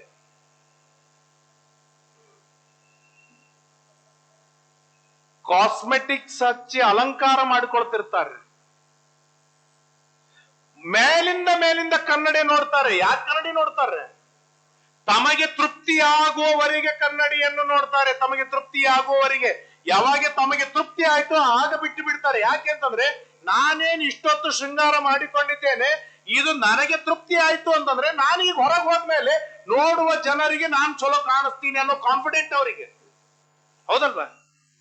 ಹಾಗೆ ಹಾಗೆ ರಾಯರ ಸೇವೆಯನ್ನು ಮಾಡ್ತಾ ಇರುವಾಗ, ದೇವರ ಗುರುಗಳ ಸೇವೆಯನ್ನು ಮಾಡ್ತಾ ಇರುವಾಗ, ನಮ್ಮ ಸಣ್ಣ ಪುಟ್ಟದಾದ ಸಾಧನೆಗಳನ್ನು ನಾವು ಮಾಡ್ತಾ ಇರುವಾಗ ಮೊಟ್ಟ ಮೊದಲಿಗೆ ನಮಗೆ ತೃಪ್ತಿ ಆಗಬೇಕು, ನಾವು ಎಂಜಾಯ್ ಮಾಡಬೇಕು, ಅದರೊಳಗೆ ಆನಂದವನ್ನು ಅನುಭವಿಸಬೇಕು, ಅತ್ಯದ್ಭುತ ರೀತಿಯಿಂದ ಆನಂದವನ್ನು ಅನಿಸ್ಬೇಕು. ಆಗ ನಮಗನ್ಸುತ್ತೆ, ಓ ಹಾಗಾದ್ರೆ ನಾನ್ ಮಾಡಿದ ಕಾರ್ಯ ಇದು ನನಗೇ ತೃಪ್ತಿ ಆಗಿದೆ ಅಂದ್ರೆ ಡೆಫಿನೆಟ್ಲಿ ನನ್ನ ಕಣ್ಣಿಗೆ ಕಾಣಿಸದ ರಾಯರಿಗೆ ತೃಪ್ತಿ ಆಗೇ ಆಗಿರುತ್ತೆ ಅನ್ನೋ ಪೂರ್ಣ ಭರವಸೆ ಬರ್ಲಿಕ್ಕೆ ಸಾಧ್ಯವಿದೆ. ಇದು ಶ್ರೀಮನ್ ಮಹಾಭಾರತ ನಮಗೆ ಕೊಡುವ ದಿವ್ಯವಾದ ಭವ್ಯವಾಗಿರ್ತಕ್ಕಂಥ ಸಂದೇಶ. ಆದ್ದರಿಂದಾಗಿ ಅರ್ಜುನನ ಹಾಗೆ ಸೇವೆ ಮಾಡೋಣ. ನಮ್ಮ ಸೇವೆಯಿಂದ ಅರ್ಜುನ ಹೇಗೆ 3 ಪಟ್ಟು ರುದ್ರದೇವರನ್ನು ಸಂತೋಷಪಡಿಸಿದ, ಹಾಗೆ ನಮ್ಮ ಸೇವೆಯಿಂದ ರಾಯರು 3 ಪಟ್ಟು ಸಂತೋಷ ಪಡಲೇಬೇಕು. ಅರ್ಜುನ ಅಪೇಕ್ಷೆ ಪಟ್ಟ ಪಾಶುಪತಾಸ್ತ್ರ ಸಿಕ್ತು, ಅರ್ಜುನ ಅಪೇಕ್ಷೆ ಪಟ್ಟ ಎಲ್ಲ ದೇವತೆಗಳು ಅಸ್ತ್ರವನ್ನು ಕೊಟ್ಟರು, ಅರ್ಜುನ ಅಪೇಕ್ಷೆ ಪಡೆದ ಇದೇ ಶರೀರದಿಂದಲೇನೆ ಸ್ವರ್ಗಲೋಕದಲ್ಲಿ ವಾಸ ಮಾಡುವ ದಿವ್ಯವಾದ ಸೌಭಾಗ್ಯ ಅನ್ಎಕ್ಸ್ಪೆಕ್ಟೆಡ್ ಆಗಿ ಬೋನಸ್ ಆಗಿ ಸಿಕ್ಕಿತು, ಬೇಡದೆ ಇದ್ದದ್ದು ಸಿಕ್ಕಿತು. ಹಾಗೆ ರಾಯರು ನಾವು ಬೇಡಿದ್ದು ಕೊಡಲಿ, ಬೇಡಿದ್ದು ಎಲ್ಲವನ್ನೂ ಕೊಡಲಿ, ನಾವು ಬೇಡದೆ ಇರುವ ನಮಗೆ ಅತ್ಯಮೂಲ್ಯವಾದದ್ದು ಯಾವುದೋ ಬೇಡದೆ ಇರೋದು ಬಿಟ್ಟಿರ್ತೇವೆ, ಅದನ್ನೂ ಕೊಟ್ಟು ಅನುಗ್ರಹವನ್ನು ಮಾಡಲಿ ಎಂಬುದಾಗಿ ಆ ರಾಯರಲ್ಲಿ ಅನನ್ಯಗತಿಕವಾಗಿ ಪ್ರಾರ್ಥನೆಯನ್ನು ಮಾಡ್ತಾ ಇಲ್ಲಿ ವಿರಾಜಮಾನರಾಗಿರ್ತಕ್ಕಂತಹ ಸುಷಿಮೀಂದ್ರ ತೀರ್ಥರು ನನ್ನ ವೈಯಕ್ತಿಕವಾಗಿ ಅಧ್ಯಯನಕ್ಕೆ, ವಿದ್ಯಾಧ್ಯಯನಕ್ಕೆ ಪ್ರೇರಣೆಯನ್ನು ಮಾಡಿ, ಪ್ರಚೋದನೆಯನ್ನು ಮಾಡಿ, ವಿದ್ಯಾಪೀಠಕ್ಕೆ ಹೋಗ್ತಾ ಇರುವಾಗ ದಿವ್ಯವಾದ ಅನುಗ್ರಹವನ್ನು ಮಾಡಿ ಮಂತ್ರಾಕ್ಷತೆಯನ್ನು ಕೊಟ್ಟು ಮುಂಬಯಿಗೆ ಕೊಟ್ಟು ಕಳಿಸಿದ ಮಹಾಗುರುಗಳು ಸುಷಿಮೀಂದ್ರ ತೀರ್ಥ ಶ್ರೀಪಾದಂಗಳವರು. ಅವರ ಅಡೆದಾವರೆಗಳಲ್ಲಿ ಸಮಗ್ರವಾದ ಶ್ರೀಮನ್ ಮಹಾಭಾರತ ಹಾಗೂ ಈ 7 ದಿನಗಳಲ್ಲಿ ನಡೆದ ನಿರಂತರವಾಗಿ ರಾಯರ ಅಷ್ಟೋತ್ತರ ಪಾರಾಯಣ, ಪ್ರದಕ್ಷಿಣೆ, ಉಪನ್ಯಾಸ ಮೊದಲಾಗಿರ್ತಕ್ಕಂಥ ಏನೆಲ್ಲ ಸಾಧನೆ ಇದೆ ಆ ಎಲ್ಲ ಸಾಧನೆಯನ್ನು ನಮ್ಮ ಗುರುಗಳ ಮುಖಾಂತರ ಆ ಸುಷಿಮೀಂದ್ರ ತೀರ್ಥರ ಅಡೆದಾವರೆಗಳಲ್ಲಿ ಸಮರ್ಪಣೆ ಮಾಡ್ತೇನೆ. ನನಗೆ ನೇರವಾಗಿ ರಾಯರ ಹತ್ರ ಹೋಗುವ ಶಕ್ತಿ, ಕೌಶಲ ನನಗೆ ಸರ್ವಥಾ ಇಲ್ಲ. ನೀವೇ ಹೋಗಿ ರಾಯರಿಗೆ ಬೇಡಿಕೊಳ್ಳಿ, ಏನ್ ಅನುಗ್ರಹವನ್ನು ಮಾಡಬೇಕು ಅನ್ನೋದು ನಿಮಗೆ ಗೊತ್ತು, ನಿಮ್ಮ ಮೇಲೆ ಭಾರ ಹಾಕಿದ್ದೇನೆ ಅಂತ ಆ ಗುರುಗಳಲ್ಲಿ ಪ್ರಾರ್ಥನೆಯನ್ನು ಮಾಡ್ತೇನೆ. ಪ್ರಾರ್ಥನೆಯನ್ನು ಮಾಡುವ ಮುಖಾಂತರ ಸುಷಿಮೀಂದ್ರರು, ಅವರ ಅಂತರ್ಯಾಮಿಯಾದ ರಾಯರು, ರಾಯರ ಅಂತರ್ಯಾಮಿಯಾದ ಭಾರತೀಯ ರಮಣ ಮುಖ್ಯ ಶ್ರೀಮಠ್ ಟೀಕಾಕೃತ್ಪಾದರು, ತದಂತರ್ಯಾಮಿಯಾದ ಭಾರತೀಯ ರಮಣ ಮುಖ್ಯ ಪ್ರಾಣಾಂತರ್ಗತ ಕೃಷ್ಣ, ರಾಮ, ವೇದವ್ಯಾಸ, ನರಹರಿ, ಶ್ರೀಕರ, ಧನ್ವಂತರಿ, ಯಜ್ಞ, ಕಪಿಲ, ವೃಷಭ, ನರನಾರಾಯಣ ಇತ್ಯಾದಿ ಇತ್ಯಾದಿ ಇತ್ಯಾದಿ ಇತ್ಯಾದಿ ಅನಂತ ರೂಪಾತ್ಮಕನಾಗಿರ್ತಕ್ಕಂತಹ ನಾರಾಯಣ ನಮ್ಮ ಮೇಲೆ ದಿವ್ಯವಾದ ವಿಶೇಷವಾದ ಅನುಗ್ರಹವನ್ನು ಮಾಡಲಿ ಎಂಬುದಾಗಿ ಪ್ರಾರ್ಥನೆಯನ್ನು ಮಾಡ್ತೇನೆ. ವಿಶೇಷವಾಗಿ ಈ ಒಂದು ಅದ್ಭುತವಾದ ಅವಸರವನ್ನು ಅದ್ಯ ಪೀಠದಲ್ಲಿ ವಿರಾಜಮಾನರಾಗಿರ್ತಕ್ಕಂತಹ ಶ್ರೀ ಸುಬುಧೇಂದ್ರ ತೀರ್ಥ ಶ್ರೀಪಾದಂಗಳವರು ಬಹಳ ಪ್ರೀತಿಯಿಂದ, ಅಂತಃಕರಣದಿಂದ ದಿವ್ಯವಾದ ಅನುಗ್ರಹವನ್ನು ಮಾಡಿ, ನಿಮ್ಮಪ್ಪ, ನಿಮ್ಮ ಅಜ್ಜ ಎಲ್ಲರೂ ಕೂಡ ರಾಯರ ಭಕ್ತರು, ರಾಯರ ಹತ್ರ ವರ್ಷವಿದ್ದು ಸೇವೆ ಮಾಡಿದವರು, ಕನಿಷ್ಠ ನೀ 1 ವಾರ ಆದ್ರೂ ಬಂದಿರೋ ಮಾರಾಯ ಅಂತ ಹೇಳಿ ಸೇವೆ ಮಾಡುವ ದೊಡ್ಡದಾದ ಸೌಭಾಗ್ಯವನ್ನು ಕಲ್ಪಿಸಿಕೊಟ್ಟಿರ್ತಕ್ಕಂತಹ ಶ್ರೀ ಸುಬುಧೇಂದ್ರ ತೀರ್ಥ ಶ್ರೀಪಾದಂಗಳವರಲ್ಲಿ ಅನಂತ ನಮಸ್ಕಾರಗಳನ್ನು ಸಲ್ಲಿಸ್ತೇನೆ. ಸ್ವಾಮಿಗಳ ಬಗ್ಗೆ ಒಂದು ಮಾತು ಹೇಳುವುದಾದರೆ, ತಿರುಪತಿ ಹೇಗೆ ಭೂವೈಕುಂಠವೋ ಹಾಗೆ ಮಂತ್ರಾಲಯವನ್ನು ಭೂಲೋಕದ ಸ್ವರ್ಗವಾಗಿ ನಿರ್ಮಾಣವನ್ನು ಮಾಡಿದ ಶ್ರೇಯಸ್ಸು ಶ್ರೀ ಸುಬುಧೇಂದ್ರ ತೀರ್ಥ ಶ್ರೀಪಾದಂಗಳವರಿಗೆ ಸಲ್ಲುತ್ತದೆ. ಅಂತಹ ಇಲ್ಲಿ ಬರುವ ಯಾವ ಭಕ್ತರಿಗೂ ಕೂಡ ಸ್ವರ್ಗದೊಳಗೆ ಹೇಗೆ ಸುಖವಾಗಿ ಇರ್ತಾನೋ ಹಾಗೆ ತಿನಿಸು, ಉಣಿಸು, ಇರುವುದಕ್ಕೆ, ಮಲಗುವುದಕ್ಕೆ, ಹೇಳುವುದಕ್ಕೆ ಎಲ್ಲ ತರಹದ ಅನುಕೂಲವನ್ನು ಮಾಡಿಕೊಟ್ಟು, ವಿಶೇಷವಾಗಿ ಎಲ್ಲರಿಗೂ ಬೇಕಾದ ಸೆಲ್ಫಿ ತಕ್ಕೊಳ್ಳಿಕ್ಕೆ ಏನೇನು ಬೇಕು ಎಲ್ಲ ಅನುಕೂಲವನ್ನು ಮಾಡಿಕೊಟ್ಟು ಸಂತೋಷ ಪಡಿಸಿ, ಅವರವ್ರಿಗೆ ಏನೇನು, ಯಾರ್ಯಾರಿಗೆ ಏನೇನು ತರಹದ ಸಂತೋಷ ಬೇಕೋ ಅದೆಲ್ಲ ಸಂತೋಷ ಸಿಗೋದು ಸ್ವರ್ಗದೊಳಗೆ. ಆ ಸ್ವರ್ಗದ ಸುಖವನ್ನು ಕೊಟ್ಟು ರಾಯರ ಅನುಗ್ರಹವನ್ನು ಮಾಡಿಸುವುದಕ್ಕೆ ದೊಡ್ಡದಾದ ಹೆಜ್ಜೆಯನ್ನಿಟ್ಟಿರ್ತಕ್ಕಂತಹ, ಸ್ವರ್ಗವನ್ನೇ ನಿರ್ಮಾಣವನ್ನು ಮಾಡಿದ ಸುಬುಧೇಂದ್ರ ತೀರ್ಥ ಶ್ರೀಪಾದಂಗಳವರಿಗೆ ಅನಂತಾನಂತ ಭಕ್ತಿ ಶ್ರದ್ಧಾ ಪೂರ್ವಕ ಸಾಷ್ಟಾಂಗ ನಮಸ್ಕಾರಗಳನ್ನು ಸಲ್ಲಿಸ್ತೇನೆ. ಜೊತೆಗೆ ನೇರವಾಗಿ ಸುಬುಧೇಂದ್ರ ತೀರ್ಥರು ನಮ್ಮ ಕೈ ಸಿಗೋದಿಲ್ಲ, ಮೀಡಿಯೇಟ್ ಆದ ನಮ್ಮ ಮಿತ್ರ, ನನ್ನ ತಮ್ಮ, ನನ್ನ ಆತ್ಮೀಯ ಪದ್ಮನಾಭಾಚಾರ್ಯರಿಗೂ ಕೂಡ ವಿಶೇಷವಾಗಿ ಗೋಪಾಲಣ್ಣ ನೀ ಬರಬೇಕು ಬರಬೇಕು ಅಂತ ಮೇಲಿಂದ ಆಗ್ರಹವನ್ನು ಮಾಡಿ ಇಲ್ಲಿಗೆ ಕರೆಸ್ತಾರೆ. ಅಂತ ಪದ್ಮನಾಭಾಚಾರ್ಯರಿಗೂ ಕೂಡ ನಾನು ಅನೇಕ ವಂದನೆ ಪೂರ್ವಕ ಅಭಿನಂದನೆಗಳನ್ನು ಸಲ್ಲಿಸ್ತೇನೆ. ಈ ವೇದಿಕೆಯ ಸರಿಯಾದ ಚೊಕ್ಕು ಸಮಯವನ್ನು ಮೇಂಟೈನ್ ಮಾಡುವ ಶ್ರೀಯುತ ಅಚ್ಯುತ್ ಅವರು, ಅವರಿಗೂ ಕೂಡ ಇಲ್ಲೇ ಇರಬಹುದು. ಅವರಿಗೂ ಕೂಡ ನಿತ್ಯ ರಾಯರ ಸೇವೆಯನ್ನು ಮಾಡುವ, ಒಲ್ಲೋ ಬ್ಯಾಡೋ ಅಂದ್ರೂ ನಿತ್ಯ ತತ್ವಜ್ಞಾನವನ್ನು ಕೇಳೋ ಸೌಭಾಗ್ಯ ರಾಯರು ಅವರಿಗೆ ಕೊಟ್ಟಾರೆ. ಆಸಕ್ತಿ ಇರ್ಲಿ ಇಲ್ದೇ ಇರ್ಲಿ, ಲೀವ್ ಇಲ್ದೇ ಇರ್ಲಿ, ಅಂತೂ ನಿತ್ಯದೊಳಗೂ ಇಲ್ಲಿ ತೆಗಿಬೇಕು, ಇಲ್ಲಿ ಇರಬೇಕು, ಅನಿವಾರ್ಯವಾಗಿ ರಾಯರ ಸ್ತೋತ್ರವನ್ನು ಕೇಳಿಸ್ತಾರೆ, ಶಾಸ್ತ್ರವನ್ನು ಕೇಳಿಸ್ತಾರೆ. ಅಂತ ದೊಡ್ಡ ಸೌಭಾಗ್ಯವನ್ನು ರಾಯರು ಅವರಿಗೆ ಒದಗಿಸಿಕೊಟ್ಟಿದ್ದಾರೆ. ಅವರಿಗೂ ಕೂಡ ವಿಶೇಷವಾಗಿ ರಾಯರ ಅನುಗ್ರಹವಿರ್ಲಿ. ಜೊತೆಗೆ ಈ ಹತ್ತಾರು ಸಾವಿರ ಜನ, ಈ 10,000 ಜನರಿಗೆ ಏನೂ ವ್ಯವಸ್ಥೆಗೆ ಕುಂದು ಬರದೇ ಇರುವಂತೆ ಈ ಅಡ್ಮಿನಿಸ್ಟ್ರೇಟಿವ್ ಆಫೀಸಿನಲ್ಲಿರ್ತಕ್ಕಂಥ ಎಲ್ಲ ಅಧಿಕಾರಿಗಳಿಗೂ ಕೂಡ ನನ್ನ ಮನಪೂರ್ವಕವಾದ ಅಭಿನಂದನೆಗಳನ್ನು ಸಲ್ಲಿಸ್ತೇನೆ. ಇಲ್ಲಿ ಇರುವ ಅನೇಕ ಸೆಕ್ಯೂರಿಟಿ ಗಾರ್ಡ್ಗಳು ಅವ್ರು ಹೇಳ್ತಾರೆ, ಆಚಾರ್ಯ ನಿಮ್ಮ ಉಪನ್ಯಾಸ ಬಹಳ ಚಲೋ ಇತ್ತು ಅಂತೇಳಿ 3-4 ಜನ ಹೇಳ್ತಾರೆ. ಅಷ್ಟು ರಾಯರ ಸೇವೆ ಮಾಡ್ತಾ ಇರುವಾಗಲೂ ಈಚೆ ಕಡೆ ಲಕ್ಷ್ಯ ಕೊಟ್ಟಿರ್ತಾರೆ. ಆ ಎಲ್ಲ ಸೆಕ್ಯೂರಿಟಿ ಗಾರ್ಡ್ಗಳಿಗೂ ಕೂಡ ನನ್ನ ಅಭಿನಂದನೆಗಳು. ಮುಖ್ಯವಾಗಿ ನಮಗೆ ರಾಯರ ದಿವ್ಯವಾದ ಅನುಗ್ರಹವನ್ನು ಮಾಡಿಸುವವರು, ನಿರಂತರವಾಗಿ ರಾಯರ ಆರಾಧನೆಯನ್ನು ಮಾಡುವ ಅರ್ಚಕರು, ಪ್ರತಿಯೊಬ್ಬ ಅರ್ಚಕರು ಕೂಡ ರಾಯರ ಅರ್ಚಕರು ಹಾಗೂ ಇಲ್ಲಿರುವ ಎಲ್ಲ ಇತಿವರಣ್ಯರ ಅರ್ಚಕರು ಸಹ ಎಲ್ಲಿ ಹೋದರೂ ಪ್ರೀತಿಯಿಂದ ನೋಡಿ ಕರೆದು ಅನುಗ್ರಹವನ್ನು ಮಾಡಿ ಮಂತ್ರಾಕ್ಷತೆಯನ್ನು ಕೊಟ್ಟು ಗುರುಗಳ ಅನುಗ್ರಹ ಸದಾ ಇರಲಿ ಎಂಬುದಾಗಿ ಅವರು ಅಪೇಕ್ಷೆ ಪಡ್ತಾರೆ. ಆ ಎಲ್ಲ ಅರ್ಚಕರ ವೃಂದಕ್ಕೂ ಕೂಡ ನಾನು ನಮಸ್ಕಾರಗಳನ್ನು ಸಲ್ಲಿಸ್ತಾ, ಏನು 7 ದಿನಗಳಲ್ಲಿ ಮಹಾಭಾರತವನ್ನು ಹೇಳಿದ್ದೇನೆ. ಇದು ಕೇವಲ ನಮ್ಮ ಗುರುಗಳಾದ ಪರಮ ಪೂಜ್ಯ ಆಚಾರ್ಯರ, ಮಾಹುಲಿ ಆಚಾರ್ಯರ ದಿವ್ಯವಾದ ಅನುಗ್ರಹದಿಂದಲೇನೆ, ಅವರು ಕೊಟ್ಟ ಜ್ಞಾನದಿಂದಲೇನೆ ನಾನು ಹೇಳಿರುವಂತಹದ್ದು. ಆ ಗುರುಗಳ ಅಡೆದಾವರೆಗಳಲ್ಲಿ ಸಮರ್ಪಣೆಯನ್ನು ಮಾಡುವ ಮುಖಾಂತರ ಆ ಗುರುಗಳು ದೇವರಿಗೆ ಮುಟ್ಟಿಸಲಿ ಎಂಬುದಾಗಿ ಪ್ರಾರ್ಥನೆಯನ್ನು ಮಾಡ್ತೇನೆ. ನಾಹಂ ಕರ್ತ ಹರಿಕರ್ತ ತತ್ಪೂಜಾ ಕರ್ಮಚಾಖಿಲಂ ತಥಾಪಿ ಮತ್ಕೃತಾ ಪೂಜಾ ತತ್ಪ್ರಸಾದೇನ ನಾನ್ಯಥ ತದ್ಭಕ್ತಿ ತತ್ಫಲಂ ಮಹ್ಯಂ ತತ್ಪ್ರಸಾದ ಪುನಃ ಪುನಃ ಕರ್ಮನ್ಯಾಸೋ